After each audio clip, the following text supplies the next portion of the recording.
This was the most notorious boys' high school in all of South Korea. Every delinquent kid had been thrown into this place. Violence and skipping class, that was their everyday life. And yet, the boy who was unbeatable across the whole school was actually a thoroughgoing romantic. To get more material for romance, Ryu Woo-jin decided to transfer to an ordinary co-ed high school. But Dupa High had one iron rule. If you wanted to leave, you had to defeat every student in Dupal, and that suited him just fine. This school, which no one had ever conquered, was completely rewritten because of his enrollment. Because in Ryu Woo-jin's eyes, strength was everything, and nothing was impossible. But when he saw the rejection notice in his inbox, this was not the result he wanted at all. Just then, a voice came from outside the door. "Hey, number one idiot, isn't today the day the results come out?" The next second, his door was kicked open, and from that look on your face, it was obvious you got rejected again. Then she looked straight at the screen. "I bet the feedback you got is the same as always. Just as expected, too many action scenes, not suitable for the romance genre. See, you should have listened to your sister a long time ago. You idiot, why do you always insist on stuffing action scenes into romance stories?" Ryu Woo-jin admitted that his sister was right. He was a die-hard romantic, and he was determined to become a romance webtoon artist. His sister sighed. "Looks like you really have no social charm at all. I guess I'm partly responsible too. What does a guy who only knows how to fight all day understand about romance? You don't seriously think romance is some kind of joke, do you? And do your followers even know that their boss is actually a nerd obsessed with romance comics?" As his sister went further and further, Ryu Woo-jin could no longer keep his composure. He turned and grabbed his sister by the arm. "Enough. Don't push it too far. Do you really think I wouldn't dare fight back?" But the next second, a fragrant foot kicked him straight in the face. In one smooth move, she pinned him down completely. Crushed by the power of blood ties, he could not even move. "So it's because you've spent too long hanging around that dump of a school that you've completely turned into a delinquent? Or is it because it's been too long since you felt your sister's love, and now you think you can do whatever you want? Want me to help you properly remember the old days? Now you know the gap in strength between us, right? Go buy me some malatang, and bring a piece of mugwort cool cake for dessert too." After getting her favorite food, his sister looked completely satisfied. "I just love this feeling of my blood sugar skyrocketing." Meanwhile, Ryu Woo-jin was so furious he felt like destroying the world, because that one meal had cost him a full 6,500 won. "One day, I'm definitely going to settle this with you, I swear." But this kind of tough talk, he only dared say behind her back. Just then, something on the TV caught his attention again. "You're watching Titanic again? Don't you ever get tired of it?" His sister told him, "A true masterpiece is worth watching over and over again." "Sis, what do you think is the most important thing in a truly great romance story?" "It depends on whether it can really capture that sweetness between the main characters." Seeing how eager he was to learn, his sister still gave him a suggestion. "Why not look for material around you, like at school?" The moment school was mentioned, Ryu Woo-jin stiffened all over. It was an all-boys school. Just thinking about it was painful enough. Who would have thought his sister would suddenly shout, "That's it." Ryu Woo-jin thought she meant brotherly love. And no, not that. That school is already outrageous enough, and it's an all-boys school on top of that. Isn't that exactly your problem? Think about it. What do you even do at school? Other than fighting, it seemed like it was still just fighting. And everyone else seemed pretty much the same. Sometimes even the teachers joined in, and that was somehow Dupal High's midterm exam. After hearing all that, his sister nearly lost her mind. Only then did she finally understand why he kept forcing action scenes into every genre, because there wasn't even the slightest trace of romance anywhere around him. She suddenly felt this little brother of hers was genuinely a bit pitiful, and even urged him to just draw action comics instead. Ryu Woo-jin seized the chance to fire back. "You have no idea how wonderful love really is." But he also had to admit that his sister had a point. There really was something wrong with his environment. If he transferred to an ordinary co-ed school, then he could collect a huge amount of romantic material, uniform dates, love letters hidden in desks. Just thinking about it was exciting. So, he decided to transfer. His sister felt his change had come too suddenly. But on second thought, he should have left that school a long time ago anyway. So looked at that way, it wasn't a bad thing. But Dupal was a place that absolutely did not allow deserters. If you wanted to leave, there was only one way: defeat every student in Dupal. And so, the famous scene of him sweeping through the entire school appeared. The last boy, still gasping for breath, looked utterly confused. "Senior Woo-jin, why are you doing this?" This boy, named Ma-suho, was a first-year student at Dupal High. Ryu Woo-jin could only apologize to him, because this school could not give him what he wanted. Ma-suho shouted at the top of his lungs, "What is it that you want? A new powerful rival? Or to conquer the whole school?" No, what this school really didn't have was material he could use to write romance stories. Ma-suho's brain crashed on the spot, and just like that, Ryu Woo-jin transferred to Danyang High. The teacher said that a transfer student had arrived today. She asked him to introduce himself. Looking at this handsome boy, the students were all thinking the same thing. He only brought a notebook, not even a backpack? Could he be some kind of delinquent? But Ryujin felt that even the air here was sweet. It was completely different from Dupal High. There wasn't even the slightest smell of smoke here. For a moment, all the students began to wonder whether something was wrong with his head. But the next second, he directly opened his notebook. He started taking notes frantically, because this place was simply the perfect environment for writing romance. He had already sensed a wonderful atmosphere, but the teacher beside him just stood there blankly. If you're shy, would you like the teacher to introduce you instead? But how could that Sundra Ryujin possibly admit to something like that? In that case, he might as well just do things the old Dupal High way. Nice to meet you all, you bastards. Who's the boss here? That shout was like a bomb exploding on the spot. Everyone felt a lunatic had transferred into their class, and even the teacher was so mad she laughed. What did you just say? You little punk, come to the office with me right now. Some people even thought, what era is this? It's not the 80s or 90s. What exactly is he trying to act out? At the cafeteria, Ryujin sat there alone, and the moment the other students saw him, they all walked around him. In everyone's eyes, he was a lunatic, and the old-school campus thug kind too. He simply could not figure out how things had turned out like this. It was already lunch break. But let alone some romantic encounter, there wasn't even a single person willing to come talk to him. Since no one came to him, then he would take the initiative himself. But the next second, a voice suddenly came from behind him. Wow, you're even more handsome up close. Ryujin froze on the spot. What kind of development was this? I heard some rumors about you, so I wanted to see for myself what kind of person you really are. Ryujin instantly perked up. The rumor said you're handsome, said the girl, whose name was Yumina, a second-year student. At that very moment, Ryujin felt like the whole world had changed. He could not even quite figure out what this feeling was. His heart had actually started beating faster. Don't get the wrong idea, okay? Want me to show you around the school? Was this her way of taking the initiative to get close to him? Ryujin's pupils widened all at once. And so, the two of them slowly walked through the campus, one in front of the other. As they walked, Yumina introduced the school to him. If you go down that path, you'll reach the music room. If you go this way, you'll get to the gym storage room. Ryujin, meanwhile, walked along taking notes like crazy. In his notebook, he wrote, a heroine who actively invites the transfer student male lead on a school tour. As long as their conversation clicks, the two will naturally grow closer. At that moment, Yumina told him, that's about it for the tour. The only place left is that gym storage room, but not many people usually come this way. I heard that storage room often gets used for dates. That one sentence struck straight into Ryujin's heart. What did you say? Seeing his reaction, Yumina quickly told him to forget what she had just said. But before she could even finish speaking, Ryujin had already sprinted 50 meters away. That sight left Yumina completely dumbfounded. Ryujin had only one thought in his head, a place used for dates. It was exactly like he had imagined. The gym storage room at a co-ed school really was different. He even felt like romance itself was screaming at him. The next second, he rushed straight into the gym storage room. If it really was here, then he was bound to find amazing material. But what he saw instead was a completely different scene. A group of delinquents were gathered there having a meeting, staring at him with icy eyes. And what he didn't know was that not long before, Kong Jiho had approached Yumina and told her to bring Ryujin to the gym storage room. Yumina knew perfectly well that those guys were obviously planning to corner Ryujin, so she could only refuse tactfully, saying that she and Ryujin were not close at all. But the moment she finished speaking, Ryujin shoved her against the wall. If we tell you to do something, you do it. Got it? Who do you think made it possible for you and your little brother to attend school in peace? Did you forget? If you don't want to suffer, then do as you're told. Frightened, Yumina still ended up bringing Ryujin near the storage room. Although Ryujin did seem a little strange, he didn't seem like a bad person.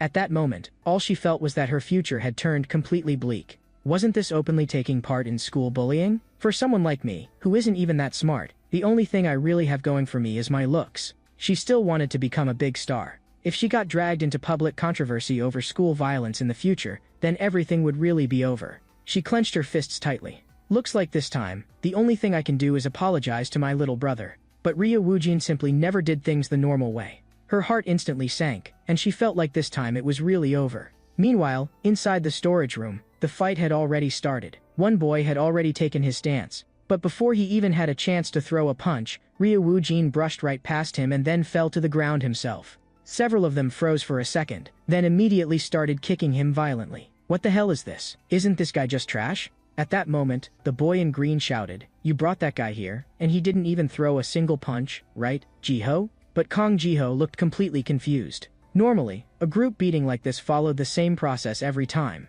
Some people begged for mercy before they got hit, while some tried to act tough before they got hit, and some would stubbornly hold out until the very end for the sake of that pitiful little bit of pride. He had seen all of that with his own eyes. But real Wu Jin didn't fit any of those types. He was just muttering in a low voice about things no one could understand. Something about there being romance, but after all that it turned out to be brotherhood. What the hell was that supposed to mean? Today, I'm at least someone with a girlfriend, okay? Those words left Kang Jiho completely baffled. Only then did Ryo Woojin finally realize just how much hatred he had drawn that morning. But in his eyes, that had clearly just been the most ordinary duple-style greeting. He even started to suspect that his classmates avoiding him was probably because of that too. If he fought back here now, things would only get worse, so he decided to quietly take the beating first. Maybe then the misunderstanding would pass. So he quietly hid his notebook inside his clothes. As long as the notebook was fine, that was all that mattered. But of course, things still headed in the worst possible direction. The boy in green snatched his notebook away. Kang Jiho opened it and even read it aloud. Co-ed school, no smell of smoke, heroine who shows me around the school, building intimacy is entirely possible. And what's this too? Notes about Yumina. No way. Your hobby is seriously creepy. At that moment, Ryu Woojin had already stood up. Now on his feet, he spoke coldly. Give it back. But Kang Jiho, completely unaware of the danger, became even more unrestrained instead. A guy with no pride should just take the beating quietly, shouldn't he? Looks like this thing is really important to you. Ryu Woojin was already close to losing control, and his voice dropped noticeably. My notebook. I'll say this one last time. Give my notebook back. But Kang Jiho just bared his teeth in a grin. Quit pretending, you bastard. The next second, he actually started tearing it up even more dramatically. Ryu Woojin's eyes widened instantly. Kang Jiho seemed to relish that reaction. If you've got the guts, come pick it up yourself. The others nearby joined in with mocking voices too. Ha ha ha, it's fine. If you just said, please give it back, maybe I wouldn't have torn it. The next second, all their expressions changed at once. Where do you think you're going? We haven't even... Before he could even finish speaking, a fist the size of a sandbag smashed brutally into his face. The terrifying impact sent his whole body flying on the spot. Seeing this, Kang Jiho froze where he stood too. No one had expected that the guy with the buzz cut would pass out cold on the spot. And then came the next one. Ryo Woojin grabbed him by the head, and immediately followed with a vicious knee strike. That boy's eyes rolled back on the spot. Wait a second, the confession got ruined. Kang Jiho and the others never would have imagined that today they had kicked an iron plate. Damn it. The next second, the boy in the white shirt charged in two, throwing a punch. Ryu Woojin casually tossed aside the guy in his hand who had already passed out. With one kick, he slammed straight into the white-shirt boy's face. And right after that, it was the boy in green. But he couldn't even take a single punch from Ryu Woojin. In the end, only Kang Jiho was left standing alone. Hey, transfer student. The moment those words fell, a mist of blood exploded into the air. That's about enough from you, you punk. How can you be this arrogant, acting like you're such a big deal? In Kang Jiho's hand, there was already a baseball bat. Ryo Woojin merely looked at him expressionlessly. That one look actually scared Kang Jiho instead. What the hell? This guy took a hit like that and didn't even blink. And this is an iron bat, it actually got dented. Kang Jiho was completely stunned. The next second, Ryo Woojin grabbed the bat in one hand. So when fights break out at co-ed schools, people shamelessly use weapons too. Nice, I've got new material again. Looks like transferring to this school really was the right choice. With that, he seized Kang Jiho by the collar. That alone made Kang Jiho's legs go weak. Wait, I can apologize for hitting you. After hearing that, Ryo Woojin almost laughed. Apologize? What are you talking about? Do boys do that kind of thing too? Ryo Woojin slowly clenched his fist. Anyone who touches my most precious drafts, I will never forgive. Only at that moment did Kang Jiho finally understand that the notebook was Ryo Woojin's one absolute taboo. But it was already too late, because that fist was already right in front of his face. The next second, Kang Jiho went flying out together with the door. Meanwhile, Yumina was standing there facing the wall in self-reflection. Should I start studying seriously now? No, forget it. I should go apologize properly to Ryo Woojin first and beg him not to report me. While she was still worrying about her future, the nearby door suddenly flew off entirely, scaring her badly. Isn't that Kang Jiho? But the next second, a cold voice sounded right by her ear. Hey, can we talk for a second? I'm really disappointed right now. You actually dared to lie to me. How could you do this to me?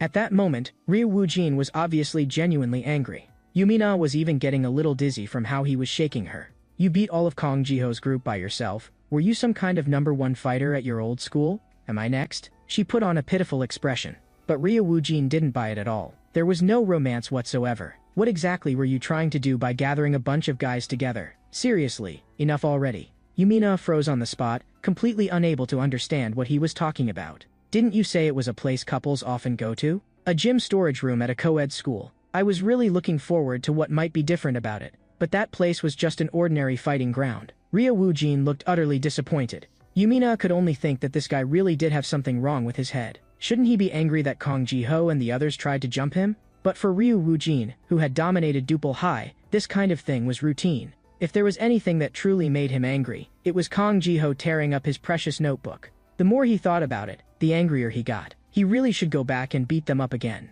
Yumina hurriedly grabbed him. You need a notebook, right? I happen to have a brand new one here. The next second, she pulled out a notebook with a pink heart on the cover. Yumina had actually felt a little embarrassed, thinking Ryo Woojin would definitely dislike it. But who would have thought that Ryo Woojin would snatch it away in one motion?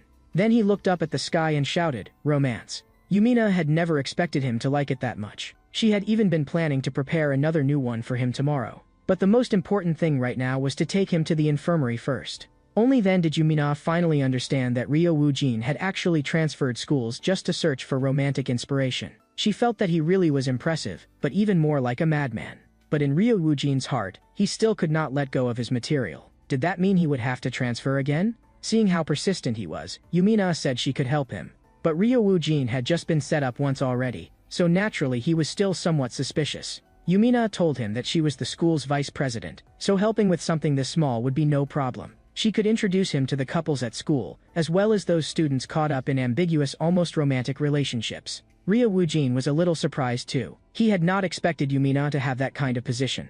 But Yumina had her own calculations as well. As long as she made Ryo Woojin owe her a favor, then later he would have no way to expose her involvement in school bullying. No matter what, they should help Ryo Woojin treat his wounds first. But just then, someone seemed even more anxious than they were. "Sorry, I'm going in first. Doctor, Eugene injured her ankle." Ryo Woojin's pupils instantly widened, as if he had discovered something extraordinary. The doctor also looked speechless after hearing that. "You again, Moon Seo-jun. Don't make such a fuss. Let her sit here first." Only then did she notice Ryo Woojin and the others. "You two are hurt too? Oh, it's Yumina. You're coughing badly, so wait a moment." Because he was too emotionally agitated, Ryo Woojin, whose bleeding had just stopped, started getting a nosebleed again. A princess Carrie. Transferring to this school really was the right choice. Shin Yijin was also a second-year student, and the doctor applied medicine to her foot, saying it would get better soon. But Moon Seo-jun, standing beside her, still looked worried. Is she really okay? Shouldn't the doctor send her to the emergency room? It's just a normal sprain. Thank you, Seo-jun. Thanks to you, it was taken care of quickly. Eugene, didn't I tell you? I'll always protect you. Just like that, the two of them started radiating sweetness right in front of everyone. But Ryo Woojin was even more excited than they were, and even urged them on from the side, saying, "What are you standing around for? Hurry up and kiss." The atmosphere, which had been so nice, was instantly ruined by him. At that point, Seo-jun finally could not hold back anymore and shouted, "Are you done yet? Did a door crush your brain or something?" "Yumina, who exactly is that guy?" Yumina could only laugh awkwardly and say that he had just transferred in today, so why not greet him first? "I'm Ryo Woojin."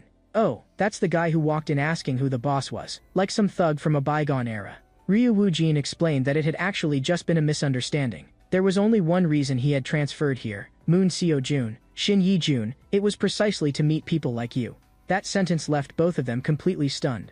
Moon Seo-jun in particular immediately felt disgusted. So in the end, I still have to get tangled up with a delinquent? What rotten luck. But Ryo Woojin's next sentence was even more outrageous. How long have you two been dating? The force of that question was no less than a nuclear bomb. The two of them stood there stunned for a long while, unable to recover. Dating? Me? With this person? Their expressions were almost exactly the same, and the next second they both immediately denied it, saying they were just childhood friends. But Ryo Woojin clearly did not believe them. You really aren't dating? Yumina added from the side that those two were actually quite famous at school. No matter who looked at them, it was obvious they liked each other, yet they absolutely refused to admit it. After Yumina bluntly exposed that truth, the two of them fell into awkwardness once again. "Ha ha ha, forget it. We've known each other too long, so long that I almost don't even feel like she's a girl anymore. Do I not look like a woman to you?" Only then did Moon Seo-jun realize he had said the wrong thing. "No, that's not what I meant. I mean, this scene was exactly the kind of romantic material Ryo Woojin had been looking for. He immediately gave it a perfect score of 10 out of 10. so cute. Well then, after school, how about giving me a spot for an interview? Just then, a voice suddenly came from outside the door. Is Moon Seo-jun here? The one who had come was Choi Jin-ho, a third-year student. He had come to find Moon Seo-jun to play soccer. Eugene is here too. Hi, but Eugene is hurt right now, so it's kind of. So what? Are you hurt too? Shin Yi-jin knew all too well what kind of person Choi Jin-ho was, so she could only hurry to smooth things over. Seo-jun, I'm really fine. You should go. I can leave with me now. Rhea Woo-jin could not believe he actually left that decisively. Watching the two of them walk away, Rhea Woo-jin immediately became unhappy. Hey, aren't we supposed to do things in order? Where did you cut in from, anyway? You don't know any rules at all. The air instantly seemed to freeze. Seo-jun, didn't he already promise to accept my interview? The moment Choi Jin-ho heard that, his expression darkened immediately, and he raised a foot to go teach Rhea Woo-jin a lesson, but Moon Seo-jun stopped him in time. Big bro, wait. Choi Jin-ho lowered his head and stared at Rhea Woo-jin. What did you say? You little punk want to die? Jin-ho, that guy has a head injury, so his mind isn't very clear right now, and he only transferred here today too. Let's not stoop to the level of someone like that. Come on. At that moment, the doctor also raised a hand and pointed to one side. Don't you see the bandages over there? Blood is practically spurting out of his head. Only after everyone stopped him did Choi Jin-ho finally turn and leave. Transfer student, you'd better be careful. If I run into you again next time, you're dead. Meanwhile, Rhea Woo-jin was still thinking about what Seo-jun had said earlier. No, I look pretty normal to me. The next second, he suddenly realized something. Wait, no, I was telling you not to cut in line. Shin Yi-jin immediately covered his mouth with her clothes. Mina, hurry and hold him down. Rhea Woo-jin finally managed to break free, looking thoroughly displeased. What are you doing? What are you all doing? You only transferred here today, so maybe you still don't know this. But Choi Jin-ho is a very dangerous person. He's one of the members of the White Knight Society. Rhea Woo-jin immediately became interested. You've all been saying White Knight Society ever since earlier. So what exactly is it? Is it really enough to scare you all this badly? The White Knight Society was a local gang that tightly controlled this whole area, and there were even rumors that they had ties to a real criminal organization. Just how brutal were they? What's with that expression? I thought they were just the strongest violence group around. So then, is Seo-jun one of them too? Shin Yi-jin immediately denied it, saying of course not. Seo-jun only got called over by Choi Jin-ho to tag along because he was good at soccer. The moment Rhea Woo-jin heard that, his eyes changed at once. At that moment, the doctor added from the side that, speaking of which, last year there had been a student planning to go pro in soccer. It was said that all he had done was make a celebratory gesture that Choi Jin-ho felt insulted by. As soon as the match ended, Choi Jin-ho broke that student's leg. A once promising rising star had his dream completely destroyed just like that, yet the final punishment Choi Jin-ho received was only a 1-week suspension. Looking at it that way, the backing behind him was definitely no ordinary matter. Yumina and the others simply could not understand how someone like that was still allowed to remain at school. On the rooftop of the school building, Rhea Woo-jin drew 3 portraits. It's all because of this guy, everything got thrown into chaos. What kind of second male lead is he supposed to be? If it were just a matter of helping these two fulfill their romance and taking care of Choi Jin-ho along the way, that actually wouldn't be hard. But if the author personally stepped in to interfere, would that really be okay? He felt this was the pain of creation. It was precisely to search for romance itself that he had left his previous school. But now, in this school too, there seemed to be malignant cells that could kill romantic cells. Looks like a little cleanup is necessary. At this moment, everything on campus was reflected in his eyes. Big bro, why did you call me here? Because I have something I want to ask you. Aren't you close with Shin Yi-jin? Are you two dating? No, we're really just friends. Come on, tell me the truth. You're really not dating? Or is there actually something going on?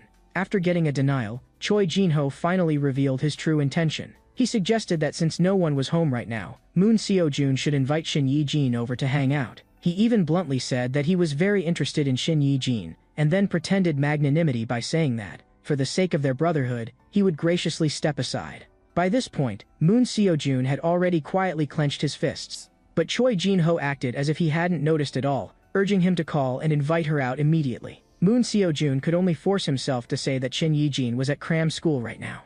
The moment Choi Jin-ho heard that, his expression darkened instantly. If I told you to call, then call. Why are you talking so much? Moon Seo-jun felt suffocated under Choi Jin-ho's overwhelming presence. And in the end, he still dialed Shin Yi-jin's number. Seo-jun, where are you? The teacher will be here soon. Well, Eugene, Jin-ho wants us to go to his house together. The moment Shin Yi-jin heard that, she instinctively resisted, because she knew all too well what Choi Jin-ho was usually like. There was no way she dared accept an invitation like that. But Moon Seo-jun still wanted to try one more time. He said that Choi Jin-ho usually treated them pretty well, didn't he? It should be fine. They could just go say hello and come back quickly. After hanging up, Choi Jin-ho showed a playful smile. When the time comes, I'll pour you some water. Pretend to take a couple of sips, then make an excuse and leave first. That sentence made Moon Seo-jun's whole body stiffen. What about Eugene? As if the answer were obvious, Choi Jin-ho even looked frivolous. If two people are alone together, the atmosphere will naturally turn intimate. He even bragged about his experience, saying he had used this trick many times before. Hearing that, Moon Seo-jun was already seized by murderous intent, and in the next second, a scene from childhood suddenly flashed through his mind. It was something Shin Yi-jin's father had once said to him. "Thank you for keeping our little princess company. You have no idea how mischievous Yi-jin is. From now on, I'll be entrusting Yi-jin to you."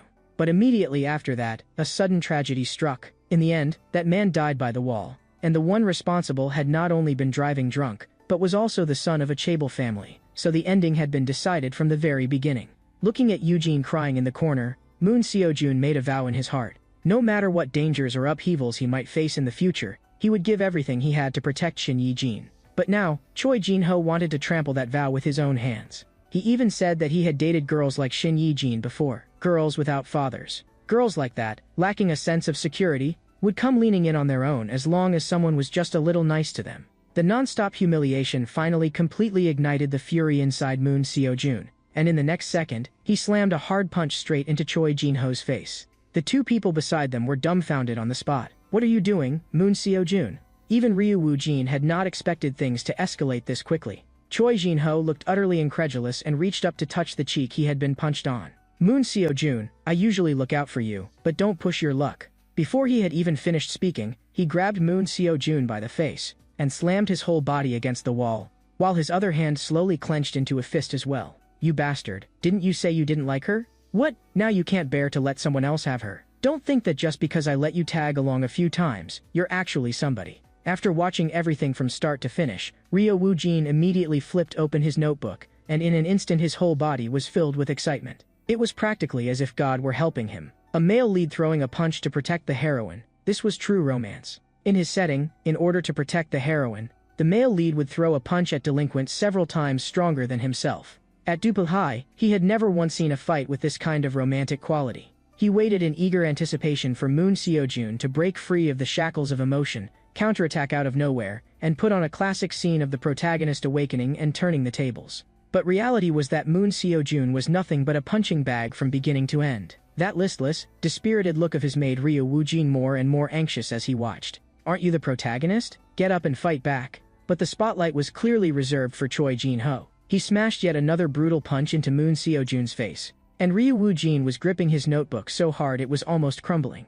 "Get up! Hurry up and get up!" But Moon Seo-jun lay there motionless on the ground like a dead dog. Just then, the sound of an iron rod scraping across the ground let out a harsh screech. "Our dear little Seo-jun, whom we care about so much, I will be sure to pass the message on to Eugene for you, and tell her you were too busy to come." Just as Moon Seo-jun was about to take that blow, a pen suddenly flew straight in front of Choi Jin-ho's eyes. He froze for a moment, then flew into a rage the next second. Who was that? Which bastard threw that? And Ryu Woo-jin's figure had already dropped straight down from above. His eyes were icy cold. "You bastard who made me write a ruined plot."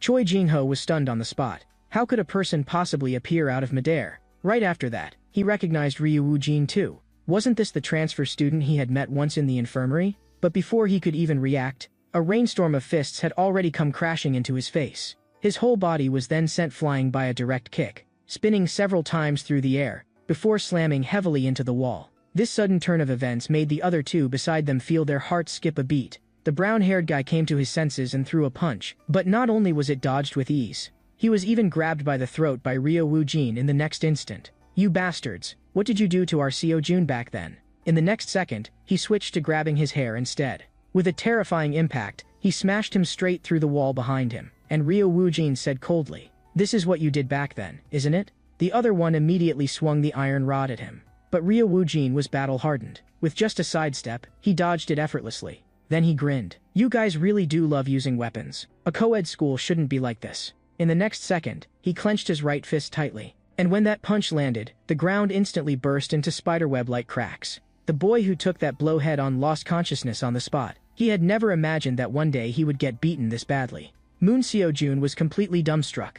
What the heck, this transfer student is way too strong. Although he had already felt that this guy looked like a dangerous character, it turned out that appearances really did mean something after all. After taking care of Choi Jin-ho and his group, Ryo Woo-jin slowly walked over to Moon Seo-jun. You came to help me? Thanks. Only then did Moon Seo-jun remember that he still did not know Ryo Woo-jin's name. Looking at Ryo Woo-jin reaching his hand out toward him, Moon Seo-jun got so nervous that he shut his eyes right away. But unexpectedly, Ryo Woo-jin merely bent down and picked up his ballpoint pen, and casually told him that his name was Ryo Woo-jin, and his dream was to become a romance webtoon writer. After hearing that, Moon Seo-jun's eyes lit up at first, but then immediately dimmed again. A romance webtoon? But Ryo Woo-jin had already started writing away on his own. In real life, the male lead really can't miraculously beat all the school tyrants after all. But since this is a comic, then I'll just set this action scene so that the male lead defeats all the school tyrants. With that said, he closed his notebook and reached out to ask whether Moon Seo-jun could still stand up. What came next was the highlight shot of a famous scene.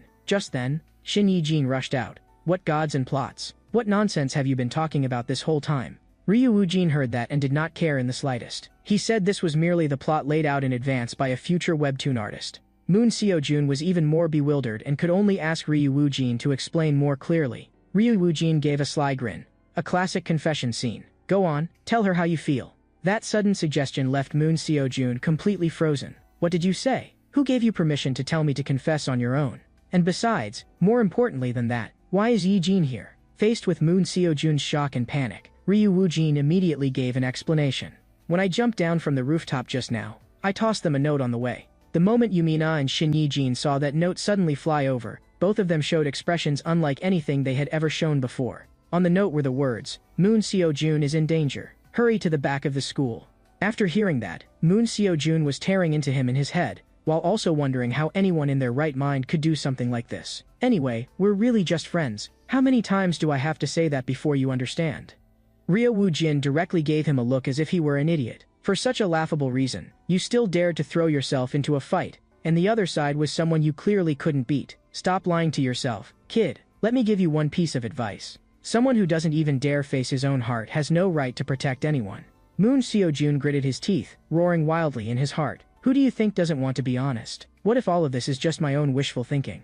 What if I really say it out loud, and in the end destroy the relationship we have now? Who would bear the consequences of that? Sometimes, deceiving yourself is the only thing you can do. But Ryo Woo-jin could not hear his inner monologue at all, and simply walked straight over to Shin Yi-jin, muttering a bunch of things no one could understand. But just from the expressions on their faces, it was obvious that nothing good was coming of it. The feelings Shin Yi-jin had suppressed for so long seemed to be pried open in an instant, and she directly threw her jacket over Moon Seo-jun's head. I heard about it. You were the one who attacked Choi Jin-ho first. Have you lost your mind? And what was that about doing it to protect me? Even Ryo Woo-jin had not expected that Shin Yi-jin also had a habit of covering people up with a jacket. This plot direction seemed a little off. With his head covered by the jacket, Moon Seo-jun still refused to admit defeat. Because we made a promise, didn't we? Don't tell me you thought I was just repaying a favor. Because of that promise, Shin Yi-jin also remembered the words her father had left behind when they were children. I'll be entrusting Yi-jin to you from now on. Please take good care of her. But Moon Seo-jun said that it was not like that at all. In the next second, Shin Yi-jin suddenly burst into tears. I never wanted you to get covered in injuries just to protect me. Those words were like something tearing straight open the deepest wound inside Moon Seo-jun's heart. At last, he gathered his courage and said all the words he had hidden for so long. I really don't want to keep seeing the people I treasure suffer those humiliating and painful things because of me. Because I like you, that's why I want to protect you. When Shin Yi-jin heard that, her whole body froze. What did you just say? But in the next second, Moon Seo-jun was the first one to retreat instead. No, what I meant by like is that kind of like between friends. But at that exact moment, Ryo Woo-jin's words from earlier rang out in his mind again. Someone who doesn't dare face himself, someone who doesn't dare be honest with himself, has no right to protect anyone. He finally confessed out loud. I like you. The kind of like that goes beyond friendship. I've liked you for a long time. I'm sorry. I've never thought of you as just an ordinary friend. The lock that had weighed on his heart for years was finally open completely, and Moon Seo-jun felt as though his whole body had grown lighter. But for all of this, he really did have to thank Ryo Woo-jin. Shin Yi-jin kissed him straight through the jacket, and the impact of that scene left Moon Seo-jun completely frozen. Shin Yi-jin looked at him and gave him an incomparably radiant smile. Idiot. The words, I like you, were actually something I wanted to say even earlier than you did. Seeing that scene, Ryo Woojin felt a jolt in his chest. As for Moon Seo-jun, his face was full of disbelief. Then if that's what you mean, does that mean we're dating now? Ryo Woojin was already so excited he could barely take it. This was way too romantic. He was about to lose it. This mouthful of lovey-dovey sweetness had set him ablaze. Looking at Ryo Woojin, who was erupting like a volcano over there, Moon Seo-jun had no idea what on earth he was going crazy about. Clearly he was the one who had fallen in love, not him. But at this moment, Ryo Woojin looked like he had practically been burned black all over. He was still muttering under his breath. Sure enough, transferring to this school was so worth it. The whole tone instantly fell apart. Moon Seo-jun scooped him up in his arms and shouted to the sky, Ryo Woojin. Just then, the infirmary door was kicked open, and the doctor spat out the coffee she had just taken into her mouth. What is it now? Don't tell me Yi Jin's hurt again. Moon Seo-jun hurriedly explained that the one who was hurt was Ryo Woojin. The teacher looked like she was about to lose her mind, scolding them for always causing trouble outside while still hurrying to make Ryo Woojin lie down. But no one knew that, while being carried in a princess carry, Ryo Woojin was actually feeling a little emotional inside. Somehow, this feeling was unexpectedly reassuring and comforting. But he had no idea that because of his transfer, Dupal High had long since fallen into chaos. A girl named Lee Ruta jumped straight down from the 3rd floor. But strangely enough, she was completely fine, and most importantly, she had only just been discharged from the hospital today. Ma Suho covered his forehead with one hand. This is bad, Senior Cha-im. She's already found out that Senior Woojin transferred schools. Didn't the whole school already know about that? Back then, a whole group of us went at him together, and we still got completely wrecked. That's not even the real problem here. That Lee Ruta, back then, she was still lying in the hospital with both arms broken. Only then did Chaim realize. If that's the case, then Ryo Woojin didn't even fight everyone in the school that day. But honestly, even if we counted Lee Ruta in, we still don't think we could have won.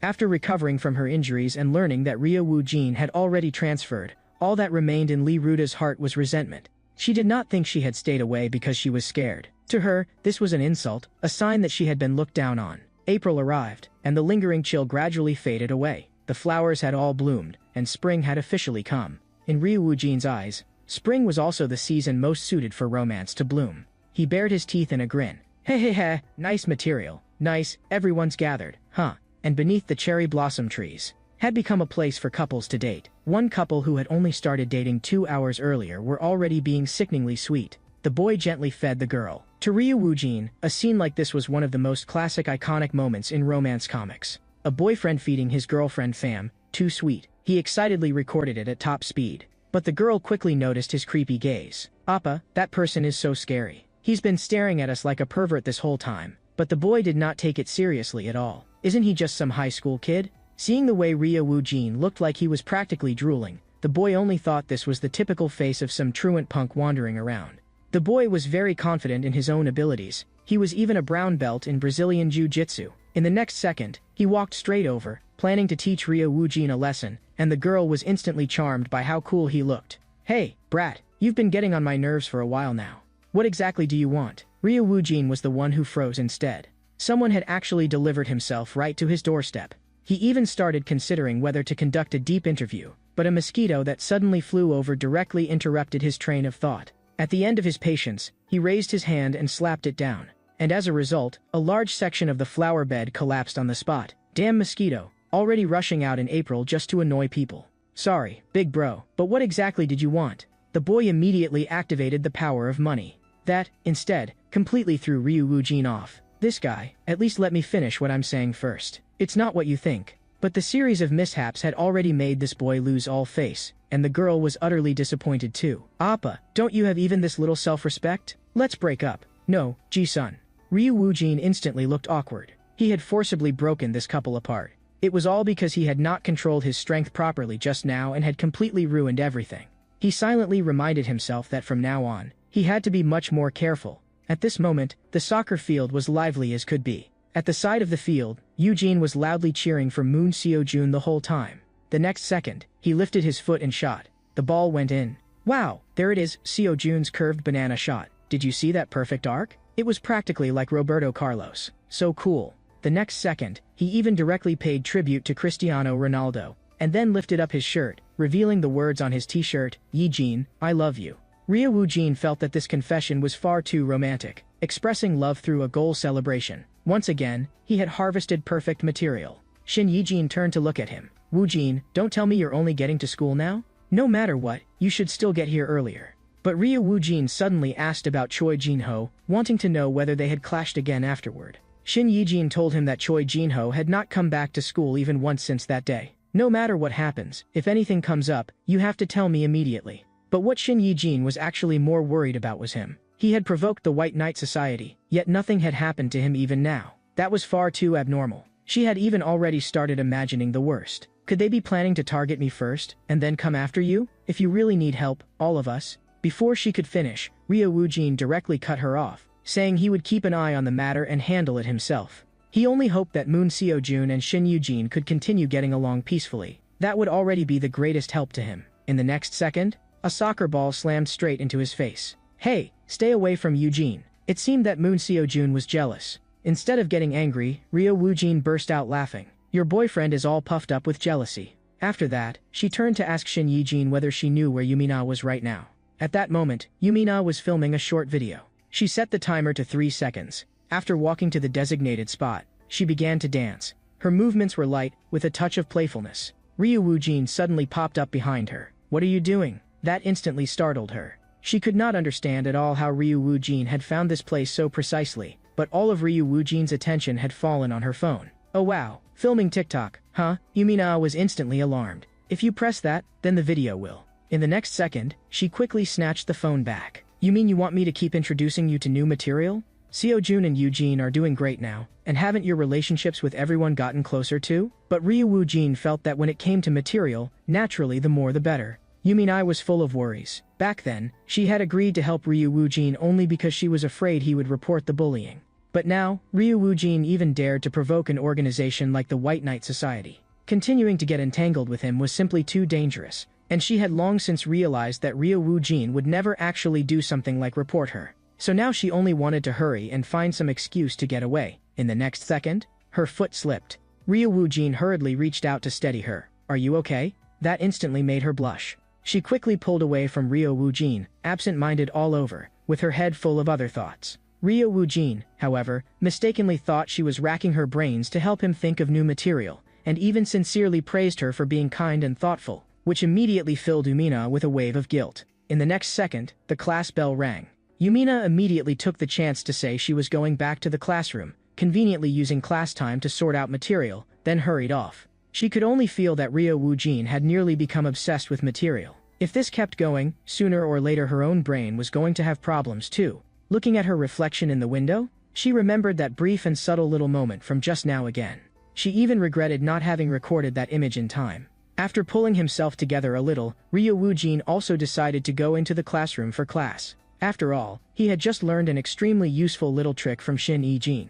He told Shin Yijin that ever since middle school, he had never seriously attended class again. Shin Yijin was curious where he usually went when he skipped class, and Ryu Woojin answered, outside. Combined with his outrageous fighting ability, Shin Yijin immediately concluded that he was the type of delinquent who hung around campuses, but Ryu Woojin immediately denied it. He had simply, before he knew it, gotten used to that kind of life long ago. And behind it all, there was actually a reason. Shin Yijin understood it even less. What possible reason could there be for skipping class? Ryu Woojin wanted very much to explain that in the school he used to attend, fighting was everything, and the law of the jungle was all that mattered, because that place was not somewhere people studied and learned at all. But in the end, those kinds of words still would not come out. As for attending class, only the weak did that. A way of thinking like that was practically the same as directly denying the entire Korean education system. But Shin Yijing felt that, as a creator of romance stories, was it really appropriate for him to say something like that? Clearly, the classroom was where iconic moments and heart-fluttering scenes were most likely to happen. For example, secretly passing notes behind the teacher's back. Or that faintly suggestive moment when borrowing an eraser, could you help me pick up my eraser? Or for example, the two of them sharing one textbook together. As a romance comic writer, were you really going to miss all of those most classic heart-racing scenes? Those words struck Ryu Woojin directly. I will attend class properly and seriously. Ryu Woojin sincerely thanked Shin Yijin. Thanks to her, he could finally dig up even more romance material now. He only felt that it had been a very long time since he had been this fired up and full of motivation. Just how different could classes at a co-ed school really be? As class time drew near, the students checked with one another whether the next class was chemistry. someone suddenly remembered they had not finished their homework and hurried off to borrow the class monitor's notes to save themselves. But those came at clearly marked prices, 5,000, not one less. Noticing that the strict chemistry teacher had already arrived, everyone quickly returned to their seats. But this teacher was particularly unusual. He actually had a greatsword strapped to his back. Judging just by his face, he was actually an old man, and even his name was strange, Yasuo. When he was young, it was precisely because of that name that he was endlessly ridiculed and bullied by others. But everyone who had laughed at him in the end got beaten into the ground by him. Insulting him was one thing, but insulting the One Peon Beast clan was a capital offense. In order to defend the dignity of his family, he became the school tyrant everyone feared in his youth. But during that rebellious period of his youth, one mentor completely changed his life. You have talent in science. In the future, you can become a teacher. But before that, first beat him senseless. Afterward, the man spoke to him earnestly. Go guide students and straighten out the school atmosphere. And the results of his teaching were indeed very remarkable. Even the once arrogant and overbearing Kong Jiho had once received some of his care, and now in class, he had become obedient to an extreme. By the time Ryu Woojin reached the classroom door, he realized class had already started. The eyes of the entire class instantly fell on him, and no one had expected that there would actually be someone this gutsy. Kong Jiho even gritted his teeth. Ryu Woojin, you're actually still at this school. After all, after that day, he had completely disappeared, so Kong Jiho had thought Ryu Woojin had already transferred away long ago. At that moment, the girl in the front row hurriedly spoke up to warn him. Sit down, quickly. Teacher Yasuo is really scary. You just transferred here, and you're already going to crash into him head-on like some reckless idiot? Yasuo also seemed to have discovered a new toy and decided to properly discipline Ryu Woojin. Ryu Woojin was stunned for a moment at first. And what came next was corporal punishment. That instantly made Kong Jiho feel delighted. Now you've really embarrassed yourself completely. This time, you're totally done for. But in the very next second, Yasuo directly told him to shut up.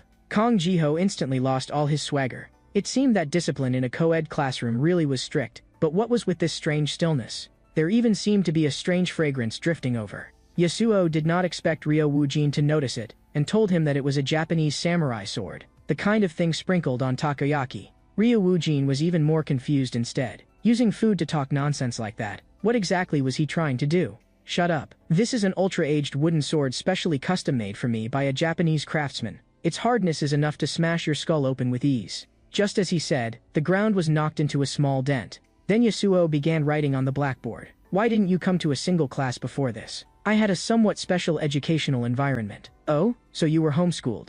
In that case, you should be able to solve a problem of this level, right? Ryu Woojin was genuinely stunned. What was this guy suddenly doing?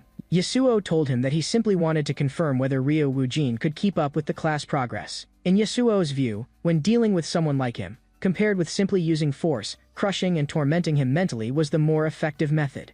Those school tyrants and delinquents loved pretending they were strong, so then let him completely expose his humiliation in front of the whole class, socially die on the spot, and make a complete fool of himself. He wore an expression like his scheme had succeeded, feeling that this move of his was absolutely perfect. But the very next second, he was thoroughly slapped in the face. Ryu Woojin directly gave the correct answer. Yasuo refused to believe it at all. Damn it, so there really are school thugs who are good at studying.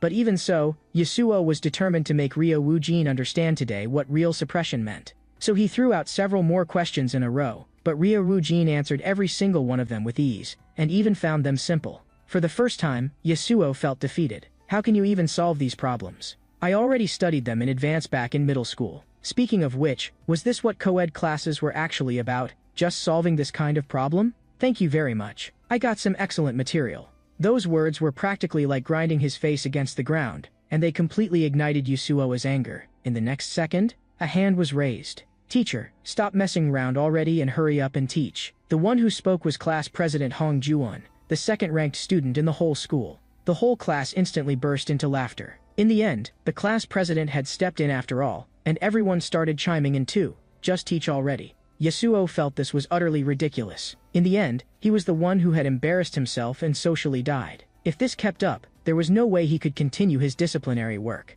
His thoughts suddenly returned to his teacher's guidance from back then. No, just making them embarrass themselves and lose face in public. Can such a low-level tactic really discipline those school tyrants and delinquents? Then what else can be done? These days there are student rights and all kinds of regulations. Corporal punishment has long been banned. Yasuo gripped his water cup tightly. That's true, but if there really is no other way, then it can only be done like this. Are you saying, to give up? Your name is Ryo Woojin, right? Stay behind after class. It seemed Yasuo still had no intention of giving up. He was preparing to properly teach Ryo Woojin a lesson in private. In the gymnasium, the two stood facing each other. Ryo Woojin could not help asking, is this extra tutoring? Something like that. Although I really did miss a lot of classes before, I think listening in class won't be any obstacle for me at all. But even as he was speaking, Yasuo's wooden sword had already swept across. Ryo Woojin leaned backward and easily dodged it. A cold voice followed. If I remember right, corporal punishment is banned, isn't it? Corporal punishment? I have no idea what you're talking about. This is nothing more than sparring. Ryo Woojin had not expected Yasuo to be this shameless either. I, too, once had a time when I was recklessly rebellious and unruly, just like you. But unlike you, I met the right guide, and only then did I become what I am now. He was convinced that Ryo Woojin was not bad by nature, but merely lacked someone who could guide him. So let me, as your teacher, personally teach you, using this rod of discipline filled with love. The intense collision even stirred the air around them. Even Yasuo himself was shocked. Ryo Woojin's skills were far more outrageous than he had imagined. You're not an ordinary school thug. Ryo Woojin did not respond. I already guessed it would be like this, so I specifically went to look through your student records. The moment Ryo Woojin heard that, his heart tightened. Damn, has the fact that I transferred from Dupal High been exposed? But he had clearly overthought it. Yasuo said that Ryo Woojin's high school transfer records had been completely deleted. It was as though someone had deliberately erased that information and hidden it on purpose. Ryo Woojin was stunned after hearing it too. He had never deleted anything. So who had done it? That only made Yasuo even more curious. What exactly was your real identity? In the next second, he was the one who froze instead. The supposedly indestructible wooden sword now had only the hilt left. Where had my firewood sword gone? Ryo Woojin slowly clenched his fist. Although I don't know what that means, you really were scared just now, weren't you? At that moment, Yasuo finally reacted too, and even started stammering. Don't tell me, you caught it just now and even snatched away my firewood sword in the process? In his eyes, Ryo Woojin was far too dangerous. If someone like that continued to stay at Danyang High, the consequences would be unimaginable. This school would become the worst school in history, the same kind of trash school as Dupal High. He absolutely would not allow that to happen. That was a school that had long since become hopeless, filled with riots and chaos, a rotten school beyond saving. With a 99.9% rate of producing gang members, it was a completely hopeless dump. Even if he had to stake his teaching career on it, he had to stop Ryo Woojin. He had to stop Ryo Woojin no matter what. He swore that he would personally defeat Ryo Woojin. In the next second, Yasuo suddenly lost his strength and fainted directly to the ground. Ryo Woojin also froze. Are you okay? Do you want me to help you to the infirmary? But even at a time like this, Yasuo was still worrying about the school. What exactly did you transfer to this school for? If you're trying to throw this school into chaos too. Ryo Woojin told him that he had come to look for romance material. Yasuo apologized on the spot. What? How should I put it? I used to go to an all-boys middle school and an all-boys high school. But, I want to become a romance webtoon writer. Looking at Ryo Woojin's incomparably serious eyes, he did not look like he was lying at all. In the end, Yasuo could only squeeze out one sentence. Impressive. In the very next second, he completely fainted. Actually, Ryo Woojin felt a little nostalgic inside. It had been a long time since he had fought with a teacher, and this feeling reminded him of his days at Dupal High. He wondered how those classmates from back then were doing now. Just then, a voice entered his ears. In the next second, I found you, Senior Woojin. The moment he heard that voice, cold sweat instantly broke out on Ryo Woojin's face. He knew that voice far too well. Lee Ruta. Long time no see, Senior. Lee Ruta jumped straight down from above. Her eyes were full of the excitement of spotting prey. Ryo Woojin still could hardly believe it. Lee Ruta, why are you here? He had never told anyone that he had transferred schools, and he simply could not understand how she had found this place. When Lee Ruta heard that, she bared her teeth in a grin. Because there is one person I've always been watching and always been tracking. In the next second, she took out her phone from her sleeve. But immediately afterward, the phone fell straight to the ground. Because both her hands were injured, even picking up a phone looked difficult for her. Ryo Woojin was dumbfounded watching her. This girl, do you want me to help you? After failing to pick it up several times in a row, Lee Ruta simply kicked the phone toward him. See for yourself. Ryo Woojin's eyes widened on the spot. The person on the phone screen was Yumina, and this was the one Lee Ruta had been tracking all along. Because this video had gone massively viral at the time, instantly exploding across the internet. The amount of discussion was overwhelming. And it was exactly because of this video that Lee Ruta noticed that face, familiar, yet also nostalgic. Ryo Woojin covered his face with one hand. Influencers really do bring endless trouble. But in Lee Ruta's eyes, this was simply heaven's blessing. Even before that, strange rumors about Ryo Woojin had already started to spread. The rumor said that you were going to become a romance webtoon writer, senior, and that's why you dropped out and left. But in the end, the moment she had just transferred over, she saw Ryo Woojin beating up teachers everywhere. Only then was Lee Ruta finally relieved. Ryo Woojin was still the same old Ryo Woojin, and as for those rumors, they collapsed on their own. After hearing that, Ryo Woojin immediately denied it, stressing that he had not beaten up any teacher at all. Lee Ruta, however, said that in her memory, Ryo Woojin's goal had always been to dominate every school in the country. Ryo Woojin immediately barked at her to stop talking nonsense. What kind of ridiculous idea was that? Lee Ruta said the evidence was plainly right there, but then she changed the subject and said she had not expected that Ryo Woojin wanting to become a romance webtoon writer was actually true. While helping Yasuo up, Ryo Woojin warned Lee Ruta with a serious expression that she absolutely must not spread the news that he was studying here, and he also told her to disappear from in front of him immediately. Ryo Woojin himself actually knew very well that even if he was no longer loudly stirring up trouble now, his reputation and public image had long since hit rock bottom.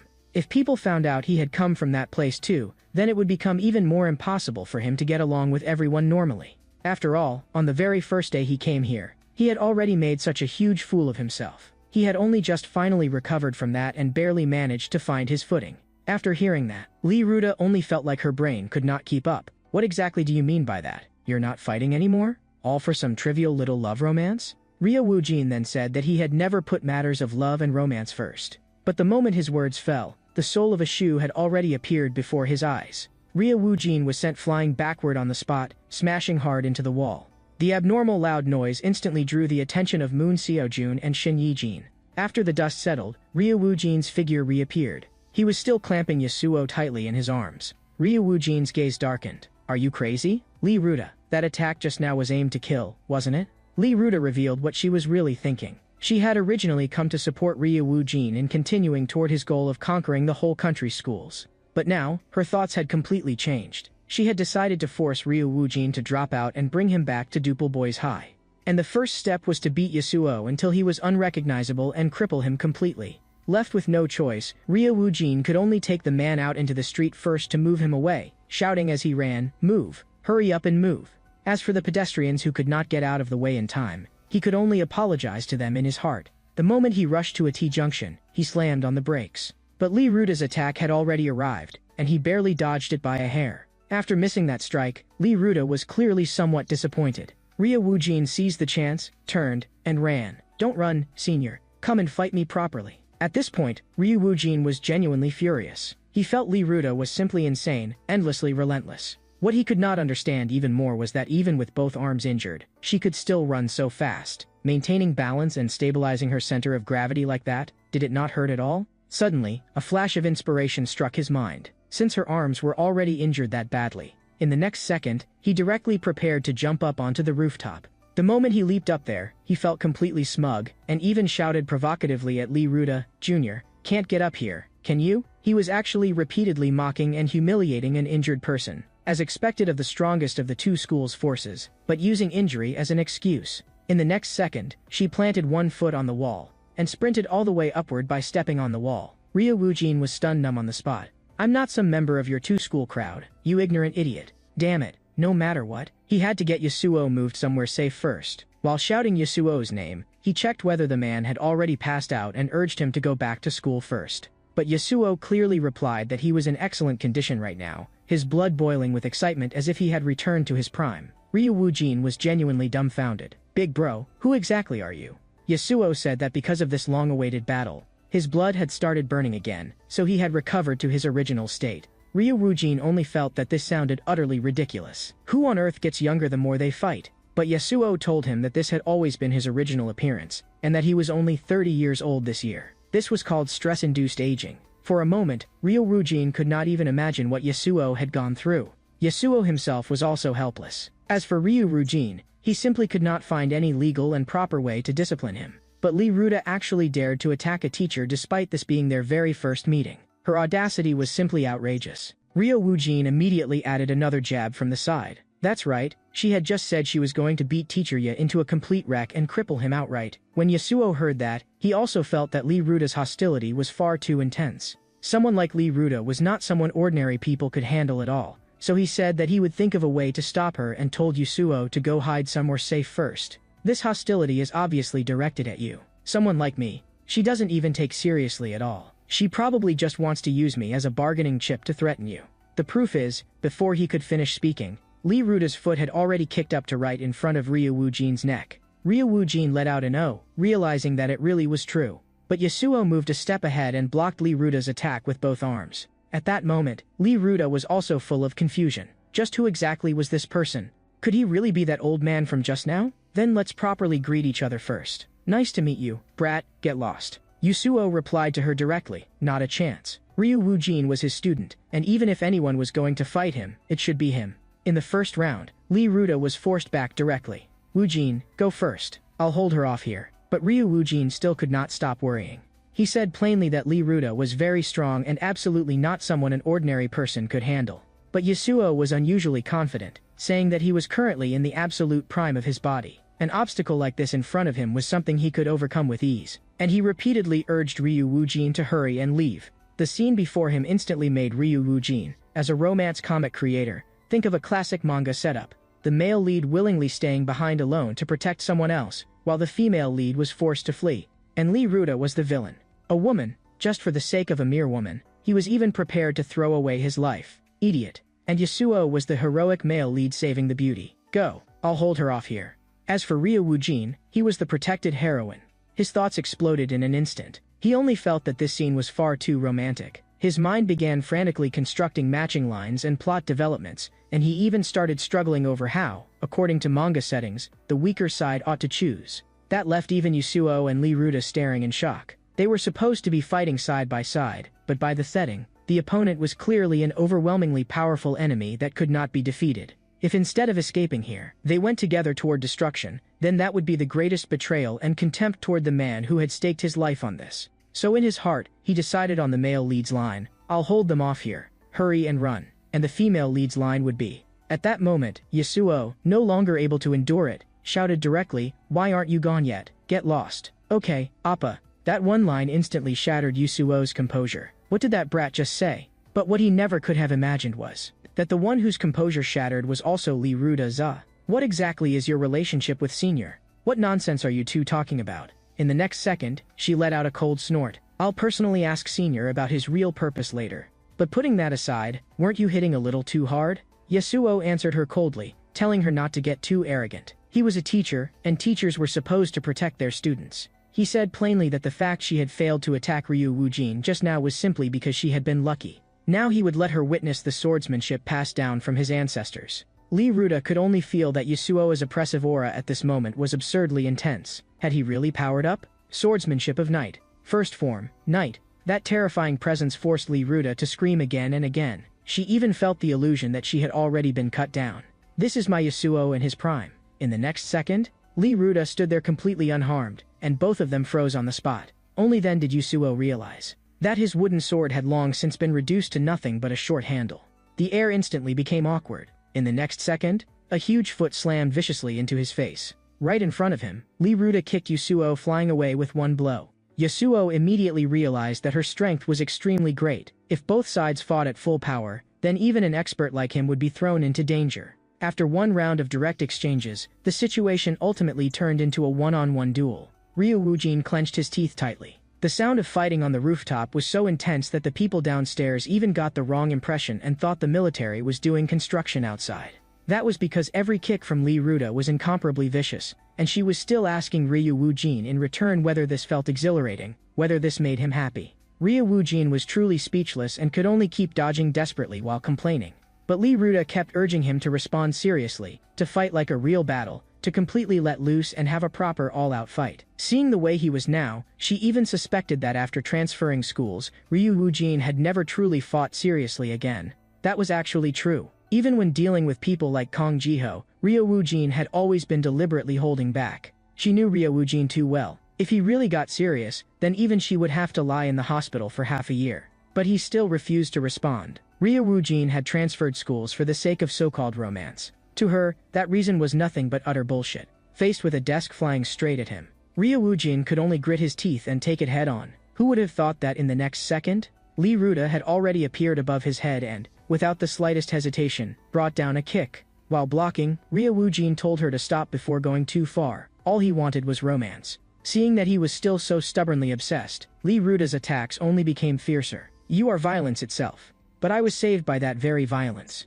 From that moment on, Ryu Woojin became the idol in her heart. Back then, it was precisely because of Ryu Woojin that she went to Dupo Boys High. As that resentful kick came crashing down, the floor was smashed through on the spot, and the woman working downstairs screamed in fright. And Ryu Woojin lay there quietly in the rubble, while Lee Ruda stood above him, breathing heavily. Wasn't Duple High that school tucked away in some mountain hollow, rotten like a cesspit? But even so, she had still gone there without hesitation. So it turned out that Lee Ruda had always hidden an unforgettable past in her heart. The one who had once saved her was not a friend, not family, not a teacher, and not even a police officer on duty, but the Ryu Woojin standing before her now. He had once said to Lee Ruda that in order to protect everything precious in your heart, you have to desperately become stronger, become the strongest person in this world. Lee Ruda was completely moved by those words. Even though she had no evidence to prove it, deep in her heart she was convinced that the person before her would one day stand at the pinnacle of the strongest. Influenced by Ryu Woojin, even though she herself felt fear in her heart, she still decided to follow him, willing to stake her life on staying by his side, wanting only to keep walking that road with him. But that sincerity was rejected. No matter how much Lee Ruda thought about it, she could not understand it, and she kept questioning him, asking why he was blocking her from moving forward, even asking in return whether he was that chairman who had staked his life on it. But that was not what she meant at all. The only person who had truly staked everything to walk this path, from beginning to end, was herself alone. But afterward, she still took the initiative to apologize, admitting that she had formed prejudice against others based only on appearances, and only told him that he absolutely had to keep working hard. Not long after, the straightforward Lee Ruda reported to Duple High. As a new incoming first-year student, she skillfully used the school style of greeting. Long time no see, you bastards. I'm here to enroll. The moment she said that, even the chairman burst out laughing, feeling that she really did not know the height of heaven or the depth of earth. But it was exactly that flamboyant personality that made the chairman like her even more, and he agreed on the spot to let her enroll. But when he turned to her enrollment file, he realized something was wrong, because Duple High had originally been an all-boys school. Yet the gender recorded on Lee Ruda's file was female. Faced with the chairman's shocked gaze, Lee Ruda did not care at all and directly stated that something like gender meant nothing on the battlefield. Duple High had always been a place where the strong fought and slaughtered one another. Only the strongest person had the right to stand at the top. Those words instantly stirred the chairman's interest. He admired Lee Ruda's boldness. Not only did he promise that he would help fulfill all her wishes, he even announced on the spot that he would change the century-old boys' school Duple High into a co-ed school. And when Lee Ruda personally revealed her identity, even Ryu Woojin was completely shocked. No one had expected that this overwhelmingly imposing new student would actually be a girl. Meanwhile, another fight ended sloppily. Jin Jian only felt that this level of intensity did not even count as post-meal exercise. Instead, he began to miss the days when Ryu Woojin had been there. At that moment, Ma Suho hurried over. Jin Jian had originally wanted to pull him into a spar, but what the other man brought instead was shocking news. A female student had transferred in. After hearing it, Jin Jian looked completely indifferent. But the news of a female student transferring in instantly exploded across the whole school. The boys on campus fell into complete chaos, with noise and discussion everywhere. Some even complained that the chairman was still doing things as randomly as ever. Jin Jian, however, felt there was nothing remarkable about it. It was not even the first time anyway. That left even Ma Suho dumbfounded. Who else was there? Lee Ruda. That level of impact was practically like a nuclear bomb. What, you didn't know? By the way, how many times did you show off your muscles in front of her? At that point, Ma Suho only then belatedly realized that he had actually had no idea the school had been changed into a co-ed school, and he could not help complaining that for such a huge matter, no one had informed him in advance. Right then, a loud crash came from behind them. The new transfer student Jang Jiamhee appeared, and Ma Suho shouted in shock, "It's her." The girl even deliberately greeted them in Dupo Hai's way. This time, she had transferred here specifically to find Lee Ruda. But after learning that the other girl was not there, Jang Jiamhee's face instantly filled with disappointment. She frankly admitted that her purpose in transferring was to fight truly powerful women. Since that wish had fallen through, she proposed on the spot that she would first have a match with Jin Jian. Jin Jian did not hesitate in the slightest and directly accepted the challenge. Even Ma Suho could not help sighing that he had agreed far too straightforwardly. Then he thought of Ryu Woojin again. Back then, it was precisely because Duple High had been an all-boys school that he had chosen to transfer away. He had once said that that school could no longer satisfy what he was pursuing. Ma Suho guessed that he probably knew nothing at all about the school's change. At this moment, Ryu Woo-jin was leaning against the wall like a quail. After learning the news that Lee Ruda and National Daiji School had both become co-ed, he was completely stunned. The non-stop shocks left his thoughts in total disorder. Thinking back to the first time he had met Lee Ruda, the people around him had repeatedly guessed her gender wrong, but he himself had never once imagined that Lee Ruda could actually be a girl. Now that the truth had suddenly been revealed, the air instantly filled with awkwardness, and neither of them knew how to get along. Lee Ruda tried to speak and ease the atmosphere, but by sheer bad luck she brought the misunderstanding back up again, and even took the opportunity to tease Ryu Woo-jin, saying that he was a deserter who had run from the battlefield. But there was no way Ryu Woo-jin would admit that. Lee Ruda instead spoke to comfort him. The top powerhouse of Dupal High should not have his mentality shaken over something like this. Lee Ruda also directly pointed out that the reason Ryu Woo-jin had kept getting her gender wrong was because he had never seriously faced her properly. After that, she deliberately made a playful gesture to tease Ryu Woo-jin and even told him to come confirm it himself. Looking at Ryu Woo-jin's embarrassed appearance, she finally could not help laughing out loud, and while laughing she said that many things had to be taken slowly, and there was no use being anxious. This series of teasing and provoking completely pushed Ryu Woo-jin to the brink of exploding. He only felt that Lee Ruda was deliberately throwing his thoughts into chaos, yet he could not do a single thing about her. To break this awkward atmosphere, Lee Ruda took the initiative to suggest going to the convenience store to get something to eat, and she even rarely said that this time she would pay herself instead of letting Ryu Woo-jin treat her. That unusual thoughtfulness made even Ryu Woo-jin sigh inwardly that Lee Ruda really was actually a very kind person. But on that peaceful street, danger suddenly appeared. A car went wildly out of control on the road. It charged straight toward the couple by the roadside. The dangerous scene instantly made everyone around cry out in shock. The accident was just about to happen, and Lee Ruda was just about to rush over and save them when Ryu Woo-jin stopped her. Then Ryu Woo-jin made a move that caused Lee Ruda to break down on the spot. He grabbed her and jumped down directly, and in midair, her string of screams immediately rang out. "Wait, senior, I can get down by myself." In the next second, Ryu Woo-jin directly assumed a throwing stance. Lee Ruda was hurled out like a human cannonball. Before the people around could recover from their tension, a huge purple figure came crashing down. The car was forcibly brought to a stop, and the people who witnessed the scene instinctively cried out, thinking a meteor had fallen from the sky. As the dust gradually cleared, Lee Ruda's head was perfectly stuck in the front of the car, and her expression was somehow even a little cute. No one had expected that the one who blocked this disaster would be a girl descending from the sky. She was stuck on the hood like a nail. This was basically a murder attempt meant to drag everyone down together.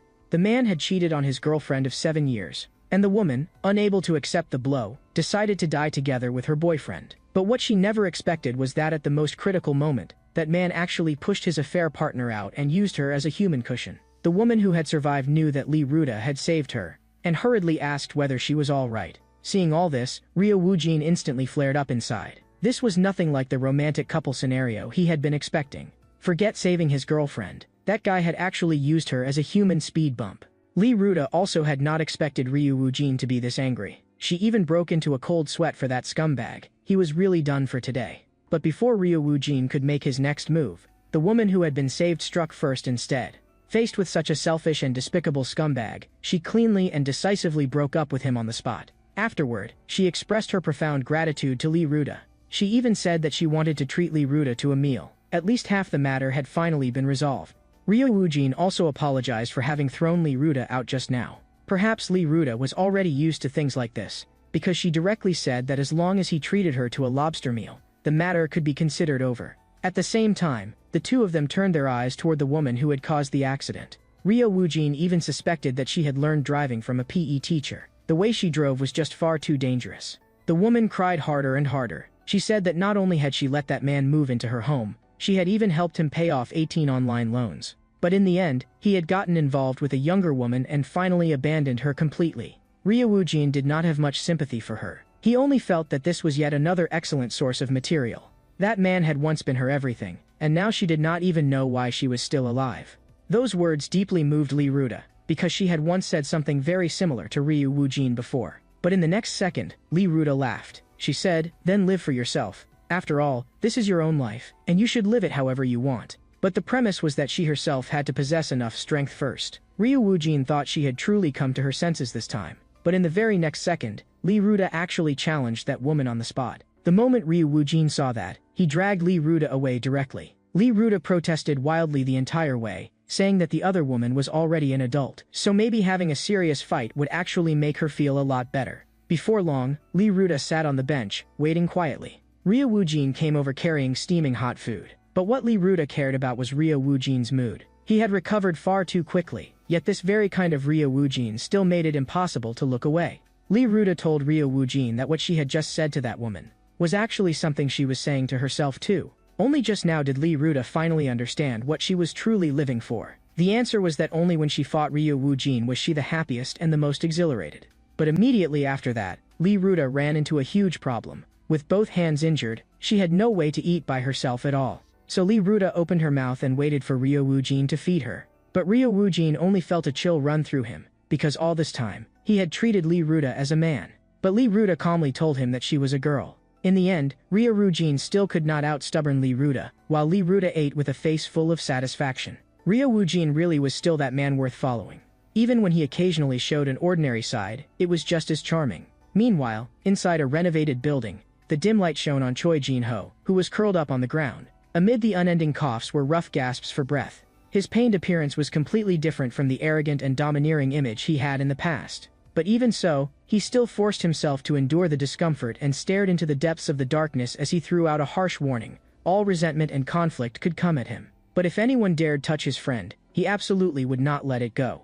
But from the darkness came a cold voice of accusation, questioning what right Choi Jin-ho had to hold the status of a White Knight Society member while also using that name to become the leader of school bullying. In the other party's eyes, Choi Jin-ho had made no contribution to the organization. He had nothing but brute strength and only knew how to cause trouble. Not long ago, he had even become a laughingstock, easily dealt with by a newly transferred student. A person like that had no value at all in the organization. Choi Jin-ho was anxious and furious, roaring out his companions' names over and over, only because he realized that his companion's condition had already become wrong, but all of it was completely useless. At that moment, the thing in the darkness finally revealed itself. It was actually a doll with a sinister and eerie aura.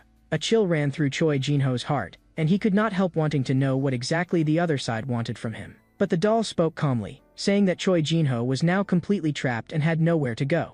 It poured a cup of tea and gestured for Choi Jin-ho to drink it. Choi Jin-ho was full of vigilance and suspected that some unknown drug had been added to the tea, so he refused to drink it no matter what. But in the next second, something completely unexpected happened. His two companions suddenly began fighting each other, and one of them even clamped both hands around the other's neck. The doll coldly told him that he no longer had any capital for negotiation.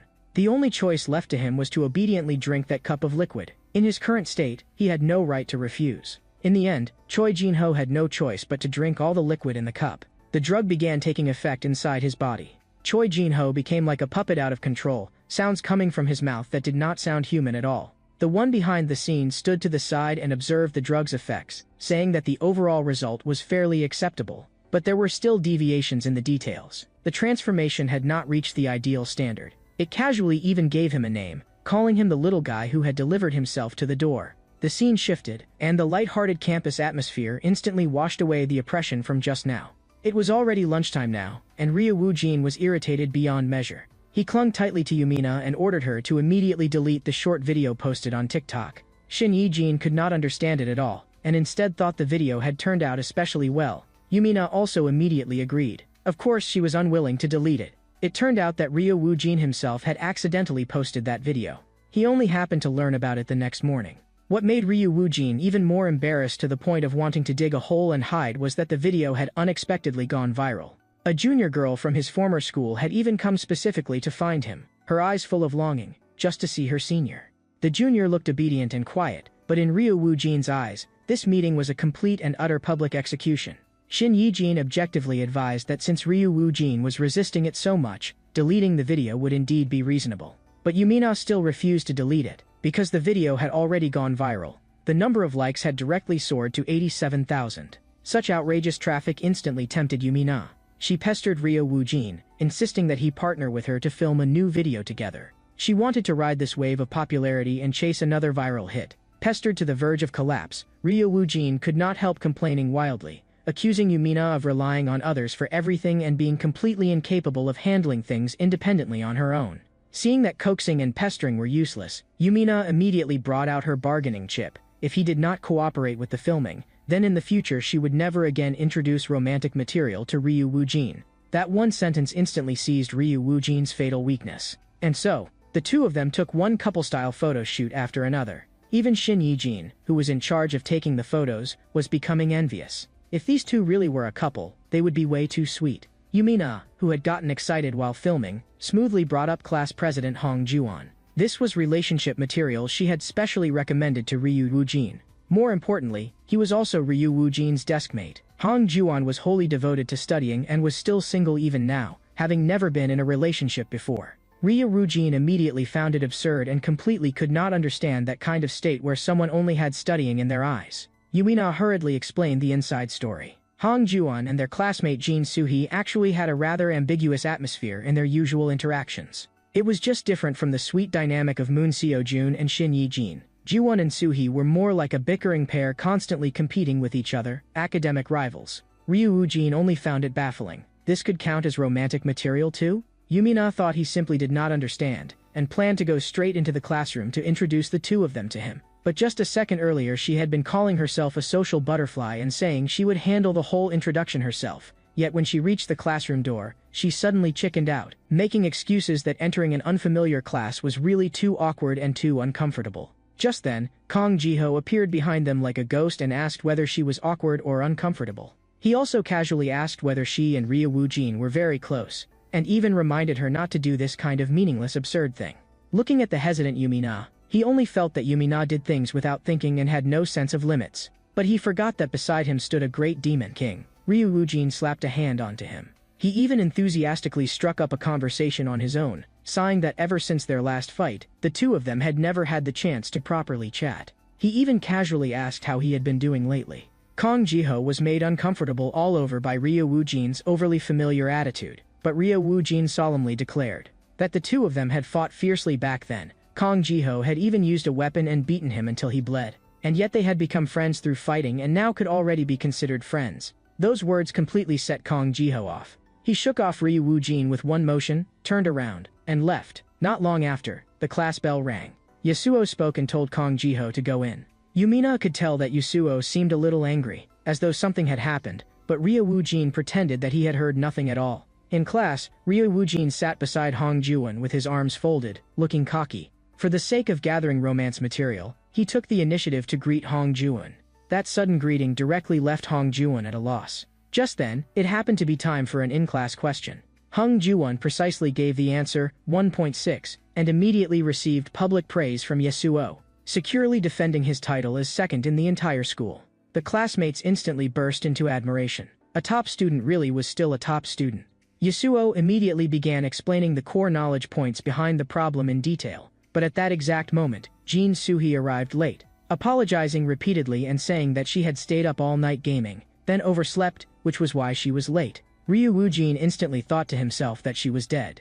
After all, Yasuo was the type who would beat someone up first without asking why. But the result left him greatly disappointed. Yasuo merely reminded her casually to be more careful next time, and Ryu Woojin immediately protested, bluntly complaining that Yasuo's favoritism was way too obvious. Ryu Woojin immediately protested, bluntly complaining that Yasuo's favoritism was way too obvious. Only then did he learn from Hong Juan that Jin Soo-hee was the #1 student in the second year. Only then did Ryu Woojin suddenly understand. So the first-ranked Jin Soo-hee and second-ranked Hong Juan were the academic rivals who were always clashing with each other. Wasn't this exactly the bickering pair Yumina had recommended to him? Jin Soo-hee walked straight up to him, surprised that he had actually come to class. What surprised her even more was that Ryu Woojin's grades were actually so good, an absurd contrast to his appearance. She even took the initiative to ask him to study together sometime in the future. After receiving kindness from a top student, Ryu Woojin was instantly moved and repeatedly praised Jin Soo-hee for being kind-hearted, so he silently wrote down a sentence in his notebook: academic performance is directly proportional to character. Of course, she also did not forget to greet Hong Juan. But the moment she opened her mouth, she called him second place, and Hong Juan, who had been teased about that over and over, was obviously hurt. He told her to stop provoking him like that. The two of them were making so much noise while arguing that the teacher directly called them out, reminding both the first-ranked and second-ranked students to quiet down. Only then did the two of them hurriedly fall silent and behave. But Ryu Woojin laughed from the side. On one side was the dark human experiment storyline hiding secrets, and on the other was noisy everyday campus life. It seemed that this time, transferring schools really had not been a mistake. The weather outside made today feel like a good day. Yasuo, standing at the podium, even stretched lazily. Ryo Woojin, carrying dreams of becoming a writer, sat in the classroom full of anticipation, wondering what surprises today's co-ed class would bring him. His mind was not on the textbook at all. This time, his goal in entering the classroom could not have been clearer. He stared fixedly at the first-ranked Jin Soo-hee and the second-ranked Hong Ju-won, directly treating them as ready-made romance material. His whole mind waiting to personally witness romantic sparks fly between those two top students. In his imagination, two people who sat next to each other every day should already have developed some sweet feelings. But the calmness before his eyes gradually shattered his fantasy. The two of them did absolutely nothing the whole time, and just as he was about to give up, Jin Soo-hee suddenly turned her head to look at Hong Ju-won. At once, Hong Ju-won reflexively tensed up, having no idea what kind of stunt she was about to pull again. Because he knew that whenever this girl smiled, nothing good ever came of it. And Ryo Woojin also fixed his eyes on the scene.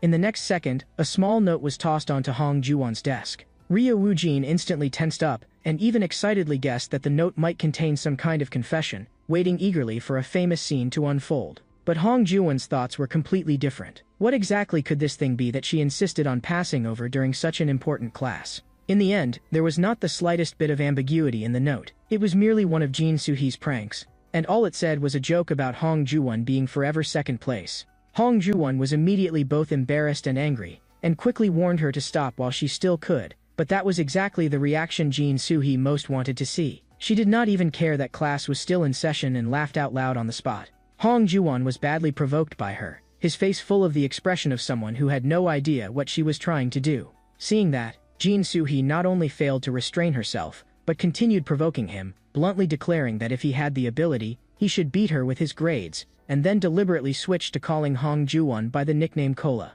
Although Ryo Woojin did not quite understand it at first, in his view, this kind of playful bickering was probably a romance that belonged only to the two of them. The commotion they caused was so loud that it instantly drew Yasuo's attention over. Before their eyes, the usually not-so-likable Hong Ju-won was directly criticized by name, with Yasuo mocking him for clearly having top-tier grades while showing nothing impressive in class behavior. Just as Hong Ju-won was about to speak up in protest, Yasuo directly threw several questions at him. Faced with the sudden questioning, Hong Ju-won panicked on the spot and could not even answer the choices. And at the critical moment, it was Jin Soo-hee who secretly prompted him from the side. But who could have expected that she deliberately gave him the wrong answer? The simple-minded Hong Ju-won really did treat her as a life-saving straw and blurted out that answer. As a result, the one sent to stand in the corner was him, though beside him was also Ryo Woojin, who got dragged into it just for watching the show. Yasuo even directly said that this was revenge on Ryo Woojin for leaving him behind alone after school yesterday. After being toyed with again and again, Hong Ju-won was so angry that even his words came out tangled, and he kept shouting Jin Soo-hee's name, feeling utterly wronged and completely unable to understand why he was being punished for no reason at all. Ryo Woojin seized the opportunity and smoothly began probing the relationship between the two of them, puzzled why they could argue nonstop every day even though they did not really seem to have a grudge against each other. Hong Ju-won explained pitifully that it was always Jin Soo-hee who picked fights first, and that no one would be able to put up with it.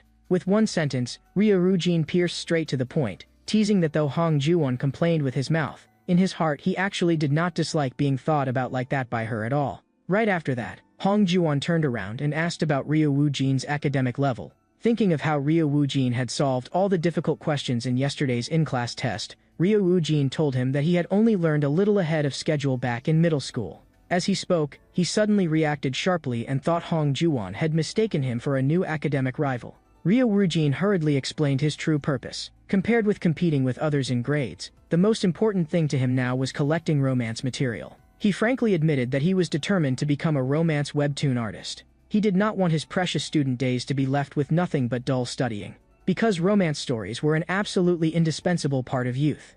Hong Ju-won actually agreed with that statement, and it was precisely because of that he had always been doing his utmost to seize first place in the grade. Those words, instead, left Ryo Woojin dumbfounded. But at that moment, Jin Soo-hee popped up again and twisted the knife, specifically mocking the pathetic state of the mighty second-place student, and even excitedly took out her phone to snap a commemorative photo, making Hong Ju-won repeatedly shoo her away and complain that the only reason he was suffering this badly was all because of her.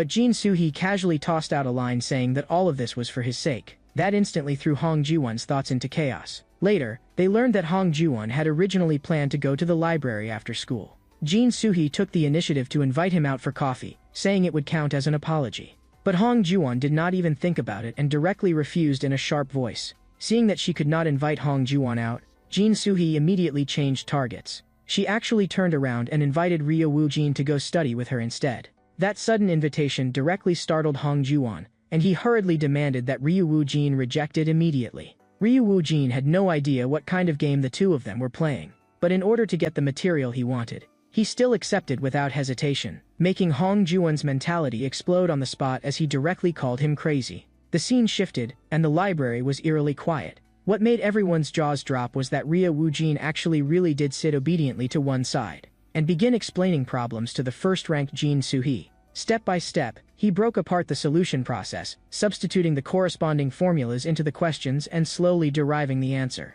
That method, both concise and innovative, instantly lit up Jin Soo-hee's eyes. She repeatedly exclaimed that she had never seen such a clever way of solving problems, and she was completely drawn in by this new line of thought. Ryo Woo-jin even casually joked that with this set of logic, even the difficult problems of top scholars could be easily dismantled. A huge amount of new knowledge poured into Jin Soo-hee's mind as if it were being engraved directly into her brain. Even a top student like her could not help sighing that her brain was almost not enough anymore. And just as the two of them were buried in studying, Shin Yi-jin hurriedly sent Moon Seo-jun a message telling him to come to the library immediately. Moon Seo-jun, seeing that she had not replied for quite a while, grew more and more anxious and immediately rushed toward the library. But the moment he stepped into the library, he saw a scene enough to overturn his understanding of reality. Ryo Woo-jin was actually sitting together with Jin Soo-hee, studying side by side, and even more absurdly, Jin Soo-hee's face actually carried obvious admiration. Moon Seo-jun was just about to go over and say hello, but what he did not notice was that behind him, a pair of reddened eyes had already quietly lit up. The small movement nearby still caught Ryo Woo-jin's attention. Jin Soo-hee clearly noticed nothing and asked him what he had seen, while Ryo Woo-jin told her that he had just seemed to hear someone calling his name. It turned out that the person who had just stepped in to stop Moon Seo-jun was Shin Yi-jin, and she had even used her signature move. The four of them were afraid of being discovered and could only huddle behind the bookshelves, not daring to breathe loudly. After being released, Moon Seo-jun's face was still full of disbelief. In his view, the person who should have been studying with Jin Soo-hee was clearly the forever second Hong Ji-won. So how had it become that guy Ryo Woo-jin instead? But very quickly, he made peace with it himself. As long as Ryo Woo-jin was not there to steal the Yi-jin, everything else was fine. But Yumina and Shin Yi-jin immediately declared on the spot that absolutely not. That spot had originally belonged to Hong Ji-won, while Hong Ji-won himself was under so much pressure that he could not say a word. Moon Seo-jun directly exposed the truth. Hong Ji-won had actually secretly liked Jin Soo-hee all along, but because he was too timid, he had never dared to say those feelings out loud.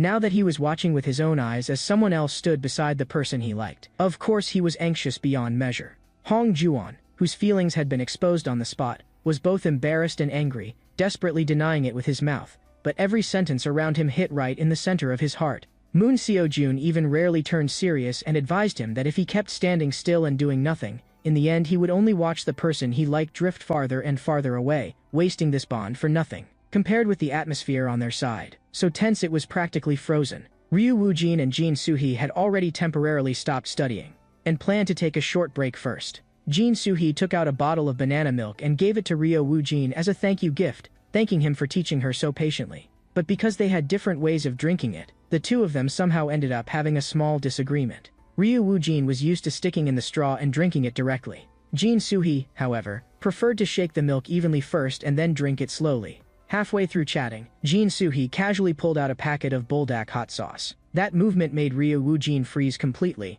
almost thinking that she was under too much study pressure and was about to do something outrageous. Aside from Hong Ji-won, the expressions on the other people's faces were almost exactly the same. But no one had expected that Jin Soo-hee actually had her own logic. The spicy taste could just happen to relieve the tension brought on by studying, and the hot sauce drink she personally mixed actually tasted unexpectedly good.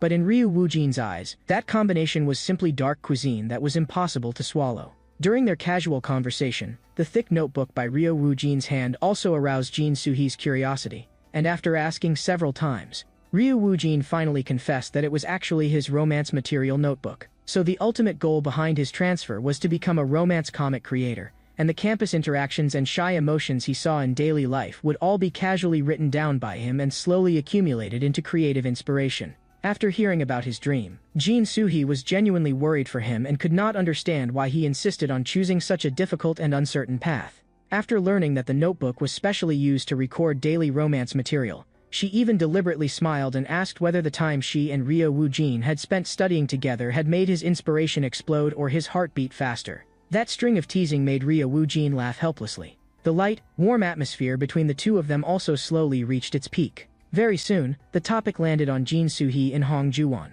Ryo Woojin was curious. Even though the two of them bickered and fought like they were dating, they also always stuck together to study. The atmosphere was clearly not bad, yet somehow every single matter became a head-to-head clash. Jin Soo-hee instinctively replied that this was simply how they had always gotten along. They spoke as if they disliked each other, but in reality they were always quietly paying attention to each other's every move. Combining that with what he had observed over the past few days, Ryo Woojin pierced the core with a single sentence. On the surface, they looked like they were competing with each other, but in reality both of them were carefully hiding their affection. It was just that both of them were too restrained, and neither dared to directly say those feelings out loud.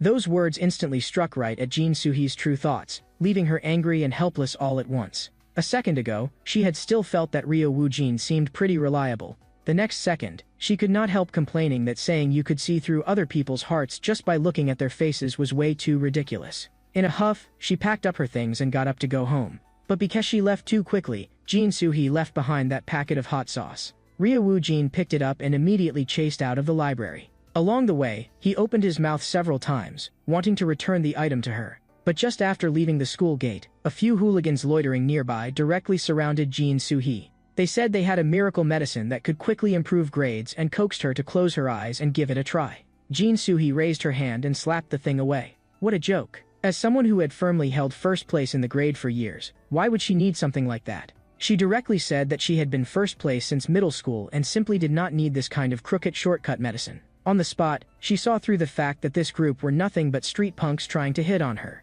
Seeing that their attempt had failed, the punks instantly turned hostile, immediately beginning to threaten her and even preparing to use force. At exactly that moment, Ryo Woojin also caught up, and the punks mistook him for Jin Soo-hee's boyfriend and declared that they would deal with him too. This sudden scene left the four people who had chased after them completely bewildered. No one had expected things to become this absurd.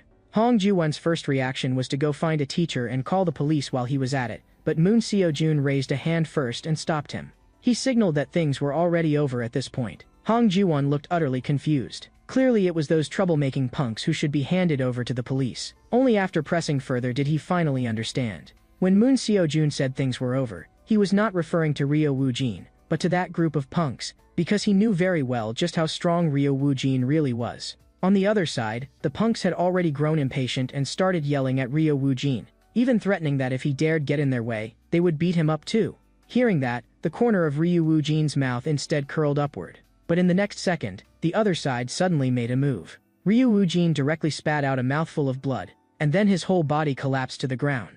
That scene left everyone dumbfounded. Moon Seo-jun's face was full of doubt. Could Ryo Woojin really be this weak? Jin Soo-hee also froze. Looking at Ryo Woojin lying on the ground, the buzzcut guy wore a mocking face and cursed that he was just a useless piece of trash. But immediately after, the scene in front of them instantly changed Yumina and the others' expressions. Blood kept pouring from Ryo Woojin's mouth and nose, making him look especially terrifying. But Shin Yi-jin was not stupid at all. She immediately remembered that Ryo Woojin could even endure a blazing fire. Yumina's eyes were also full of shock.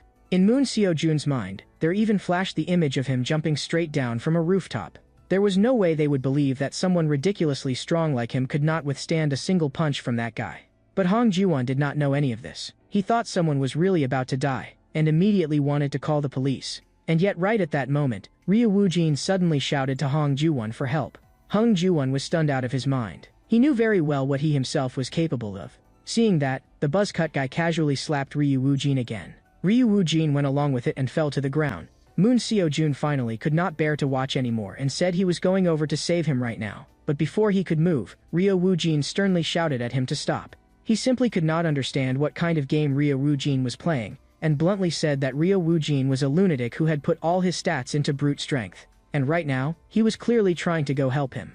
At that moment, Shin Yijin suddenly spoke up. That was Buldak hot sauce. The moment Moon Seo-jun heard that, he also immediately reacted, starting to suspect that everything happening before them was a setup arranged by Ryu Woojin himself. But even so, he still had to admit it. Even though Ryu Woojin had always been afraid of spicy food, he now still dared to hold that much Buldak sauce in his mouth. For the sake of material, he was really going all out. But Yumina did not agree with that, because during the day she had just asked Ryu Woojin what kind of challenge content he wanted to film. At the time, Yumina had suggested that he go dance, but Ryu Woojin refused no matter what, saying that Lee Ruta was her fan, and if she saw it, would he not be laughed to death?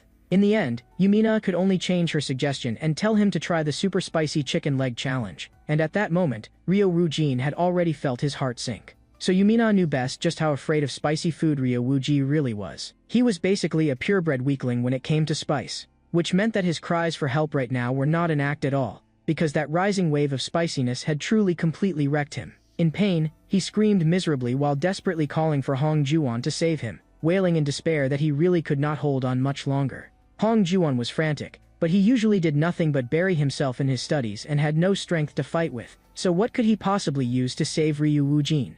The situation was becoming more and more dangerous. Jin Suhee immediately rushed up and grabbed another punk, telling him to stop at once. If they kept hitting him, Ryu Woojin would really be in trouble. Hong Juwon could see it clearly. If this dragged on any longer, even Jin Suhee would get pulled into it too. Moon Seo-jun immediately proposed a plan. The two of them would go in together, stop the other side first, and then find a chance to rescue Ryu Woojin. Finally gathering his courage, Hong Juwon rushed out with a stiff upper lip. The buzzcut guy took one look at him and instantly started mocking him, saying that he looked as weak as a chopstick. But when Ryu Woojin saw this, he suddenly laughed instead, because he had always believed in Hong Juwon. He even gave him live advice on the spot. If you are going to hit him right in the solar plexus. Hong Juwon threw a punch into the buzzcut guy's stomach. On the surface, it looked like it had no effect at all. The buzzcut guy even burst out laughing on the spot, thinking this guy was way too pathetic. Even a kindergarten kid punching him might have had more strength than that. But the moment his words fell, his whole body was sent flying backward. The seemingly ordinary Hong Juwon had actually burst out with tremendous strength in an instant. The other punk was dumbstruck on the spot and had no idea what had just happened. He only felt that Hong Juwon had somehow become absurdly fierce. But the most confused person was actually Hong Juwon himself. He had even started doubting whether he had been playing weak and hiding his strength all along. But only Yumina and the other saw it clearly. Hey, did you see that just now? Yeah, it was too fast. I didn't see it all clearly. But I saw Woojin throw a rock in an instant. The other punk grabbed Hong Juwon by the collar and viciously demanded to know whether he was tired of living. Hong Juwon was directly frightened by that intimidation, and immediately lowered his head to admit fault and beg for mercy. Watching from the side, Ryu Woojin almost wanted to smack Hong Juwon on the head. He had worked so hard to create this situation, only for it to be ruined just like that. But immediately after, another twist appeared. That person suddenly covered his eyes and let out a scream. Hong Juwon was completely unable to make sense of it. His mind even began wandering wildly, and he started wondering whether he had suddenly awakened Conqueror's Haki unconsciously. The two punks immediately groaned in misery, lamenting that even being a punk was getting harder and harder nowadays. In the end, it was still the classic routine. They threw out one harsh threat and then turned and ran. At this point, Hong Juwon still had not fully recovered his senses, but Jin Suhee's voice had already reached him at once. Ryu Woojin, are you okay? Come here quickly. You've lost so much blood. Hold on a little longer. I'm calling an ambulance right now. But at that moment, she suddenly sensed something was off and caught that familiar smell. Only then did she realize that Ryu Woojin had actually drunk an entire bottle of bulldog hot sauce. Jin Suhee could not understand it at all, but Ryu Woojin told her that if it was for the sake of shaping the most perfect story in his heart, he had long ago steeled himself not to fear even death. Jin Suhee only took it as nonsense. Seeing how bad his condition was, she felt what he needed most right now was water, but Ryu Woojin specifically asked for iced black tea, and the moment Hong Juwon heard it, he immediately turned and went to buy some. As soon as Hong Juwon left, Ryu Woojin motioned for Jin Suhee to come over, then leaned in and whispered something in her ear. Jin Suhee also finally understood what Ryu Woojin was really trying to say, and immediately slapped him on the spot. You idiot. That was true enough? But how could I possibly say something like that out loud? She asked Ryu Woojin to help her. But in the end, she still gathered her courage and seriously said one sentence of thanks. Thank you for saving me just now, Hong Juwon. She even added softly that he had really looked handsome just now.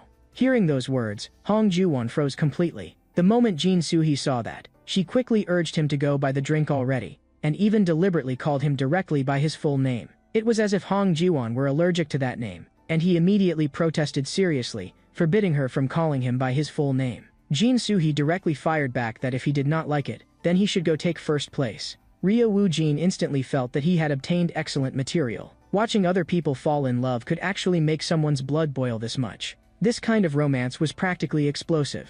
Watching that flame soar upward, even Jin Soo-hee was dumbfounded. Shin Yi-jin and the others also had not expected that this time actual fire would come shooting out. And on the spot they decided that under these circumstances, he absolutely had to be sent to the emergency room immediately. Hong Ji-won had just been about to move when he suddenly noticed a medicine bottle on the ground. He froze for a moment and casually picked it up. Seeing that, Jin Soo-hee was so exasperated she nearly laughed. "Hey, Hong Ji-won, hurry up already." Only then did Hong Ji-won stuff the medicine bottle into his pocket, though he had once again been called by his full name. Seeing that Ryo Woo-jin truly was about to collapse, he no longer had the energy to argue about such things. The scene shifts. Standing in the school restroom, Ryo Woo-jin smelled that unique scent in the air and could not help sighing inwardly. This was the kind of atmosphere only a co-ed school restroom could have. It was completely a different world from the boys' restroom at the all-boys school he used to attend. This unique ambience actually carried a kind of romance too, and had even become a rare piece of creative material. So he wrote in his notebook that the restroom in a co-ed school was unexpectedly filled with a pleasant fragrance. As a romance-themed rookie webtoon author determined to debut, Ryo Woo-jin completely immersed himself in that atmosphere, turning every tiny and chaotic feeling of this moment into his own romantic realization.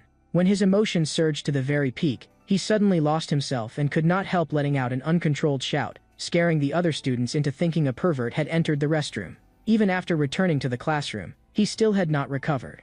Hong Ji-won quickly asked him how he was doing, and it was obvious that Ryo Woo-jin had been put through the ringer. But the words coming out of his mouth were still totally off track. Love was originally sour and painful. Jin Soo-hee also could not help sighing that Ryo Woo-jin had just gotten beaten up badly yesterday and had already been seriously injured, yet now the only after effect left was a stomachache. Ryo Woo-jin, however, directly said that the reason he could still be safe and sound right now was all thanks to Hong Ji-won. Even at a time like this, he was still desperately trying to pair those two up. That really did a number on Hong Ji-won. Even now, this simpleton still believed that some kind of powerful combat ability was hidden inside him. He had even already started imagining on his own that maybe he was born with an incredible talent for fighting, when a voice suddenly drew their attention. "Hey, Ji-ho, have you taken this medicine before?" They said it was a miracle drug given by an acquaintance, and rumor has it that after taking it, your grades can immediately shoot up, strongly recommending that he try it. Not far away, Jin Soo-hee immediately sensed something wrong. She recognized it as the exact fake medicine being forcibly peddled by outsiders earlier. The price was absurd and it had no real effect, but even so, plenty of students still fell for it blindly. Hong Ji-won also followed up by breaking down the logic, pointing out that this was a textbook placebo effect. The medicine itself had no effect on improving grades at all. It was only the high price that produced psychological suggestion in reverse, making students mistakenly believe that the drug was really starting to work. Kang Ji-ho looked at the medicine bottle in his hand. In the next second, he threw it straight out the window, and casually advised his buddy not to take it either. What use could something like that possibly have for the dead last student in the whole school? What, would it help him rise to second to last? The friend immediately felt his words were way too cutting. Jin Soo-hee added that the guy in the green clothes was exactly the culprit dragging down the class average. At that moment, the teacher walked into the classroom and told the whole class to sit down and steady themselves first. Hong Ji-won noticed that Ryo Woo-jin's condition was obviously not right. Thinking back to how he had swallowed that ultra-spicy buldak sauce yesterday, he suspected it was the after effects kicking in and quickly urged him to go to the infirmary. After arriving at the infirmary, the school nurse saw that he had abdominal pain, and calmly remarked that his constitution was way too weak, practically frail to the point of collapsing from the wind. She turned around to look for the usual stomach medicine, only to discover that all the normal stomach medicine had somehow expired. Ryo Woo-jin did not really care and even wanted to just take the expired medicine to tide himself over, but the nurse rejected that on the spot. Yet in the next second, Ryo Woo-jin's expression instantly changed. The nurse took out a bottle of homemade unidentified medicine and calmly stated that this was a special stomach remedy personally prepared by her. Looking at that eerie bottle of liquid, Ryo Woo-jin was full of resistance and immediately questioned it, saying that this thing looked nothing like stomach medicine at all. But the nurse was extraordinarily certain and even bluntly said that she had already completed a full set of clinical trials on her own younger brother, so the safety was absolutely under control. That sentence made Ryo Woojin's scalp go numb on the spot. He hurriedly asked whether her younger brother was even still alive now, and could not help irritably complaining that this method was way too outrageous, so he would rather just go to a pharmacy outside school. This conversation, of all things, happened to be overheard by Yasuo outside the door. Seeing that blue medicine was about to be injected into him, Ryo Woojin instantly turned pale, crying out in terror for help. He even shouted that the nurse was about to inject him with copper sulfate, and he was practically on the verge of losing control. Hearing that, Yasuo also looked stunned. Thinking of that blue medicine, he hurriedly told Ryo Woojin not to worry. That stuff really was stomach medicine. Even though Yasuo personally guaranteed it, Ryo Woojin still felt uneasy all over. But in the next second, he suddenly caught the key point and sharply realized something. Wait, could Yasuo be the younger brother used in the clinical trials? The nurse's face darkened and she quietly snapped at Yasuo. Didn't I already tell you? Don't act like you know me at school. Good grief, these two really were brother and sister. Only then did Ryo Woojin fully realize that the school nurse before him was actually the secretly lurking night teacher. With a cold tone, she pressured him and directly threatened Ryo Woojin with a copper sulfate injection to make him behave, and Ryo Woojin instantly caved. Just as the atmosphere had calmed down, the nurse began questioning Yasuo, asking what exactly he had suddenly come here for. Yasuo complained pitifully that his older sister never replied to his messages. The two of them had obviously agreed earlier to prepare their mother's birthday present together, and he did not want to end up like last year again, paying for everything by himself while his sister just scribbled a greeting card and called it a day. The nurse immediately shifted the topic and instead asked in surprise how Yasuo had returned to his original appearance. Not long ago, his stress-induced aging had clearly become severe to the extreme. She even suspected that Yasuo had secretly been physically punishing students again. Yasuo immediately denied it, saying that he had merely had a fierce fight with Ryo Woojin in the gymnasium. It was exactly because of the immense pressure brought by that time. That before he could even finish speaking, the nurse dropped him to the floor with a single injection. Ryo Woojin instantly panicked and hurriedly demanded to know what she had injected him with, but the nurse calmly explained that it was a special nerve blocker she had prepared herself. His vital signs had all been stabilized, so he absolutely would not die. Ryo Woojin was completely stunned. He even developed a sense of shared misery, because he himself was also always firmly suppressed by his older sister's overbearing style. The nurse immediately apologized to him. It's all my younger brother's fault. I'm really sorry. It's okay. On the contrary, back then, I was the one who caused you even more trouble. The nurse handed him another bottle of oral restorative medicine, explaining that the injection would have had a stronger effect, but that the oral medicine would be more or less the same. Then she forcefully demanded that Ryo Woojin drink it immediately. Seeing that he was still hesitating, Yasuo, lying on the floor, also started urging him to drink quickly. He even bluntly complained that although his sister's personality really was not great, when it came to actual fighting and medicine compounding, her skill was undeniably the real deal. The nurse even remarked that he had recovered really quickly, just as expected of her younger brother. Seeing this, Ryo Woojin no longer hesitated and tilted his head back to drink it. The effect was immediate. He instantly felt his stomach become much better. The teacher had saved Ryo Woojin twice before and after,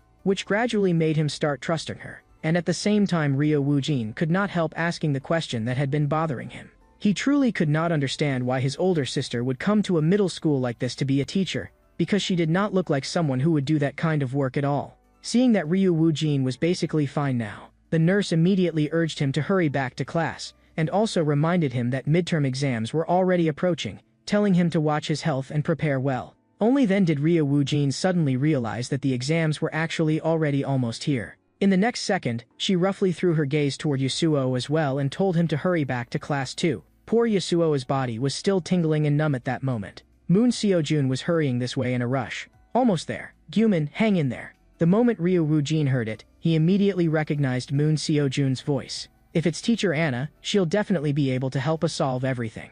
But Gyumin told him to let go of him, and even said that he still had to go study. Hearing that, Moon Seojun became even more anxious, feeling that he was practically losing his mind. He had clearly already passed out just now, and in his current condition.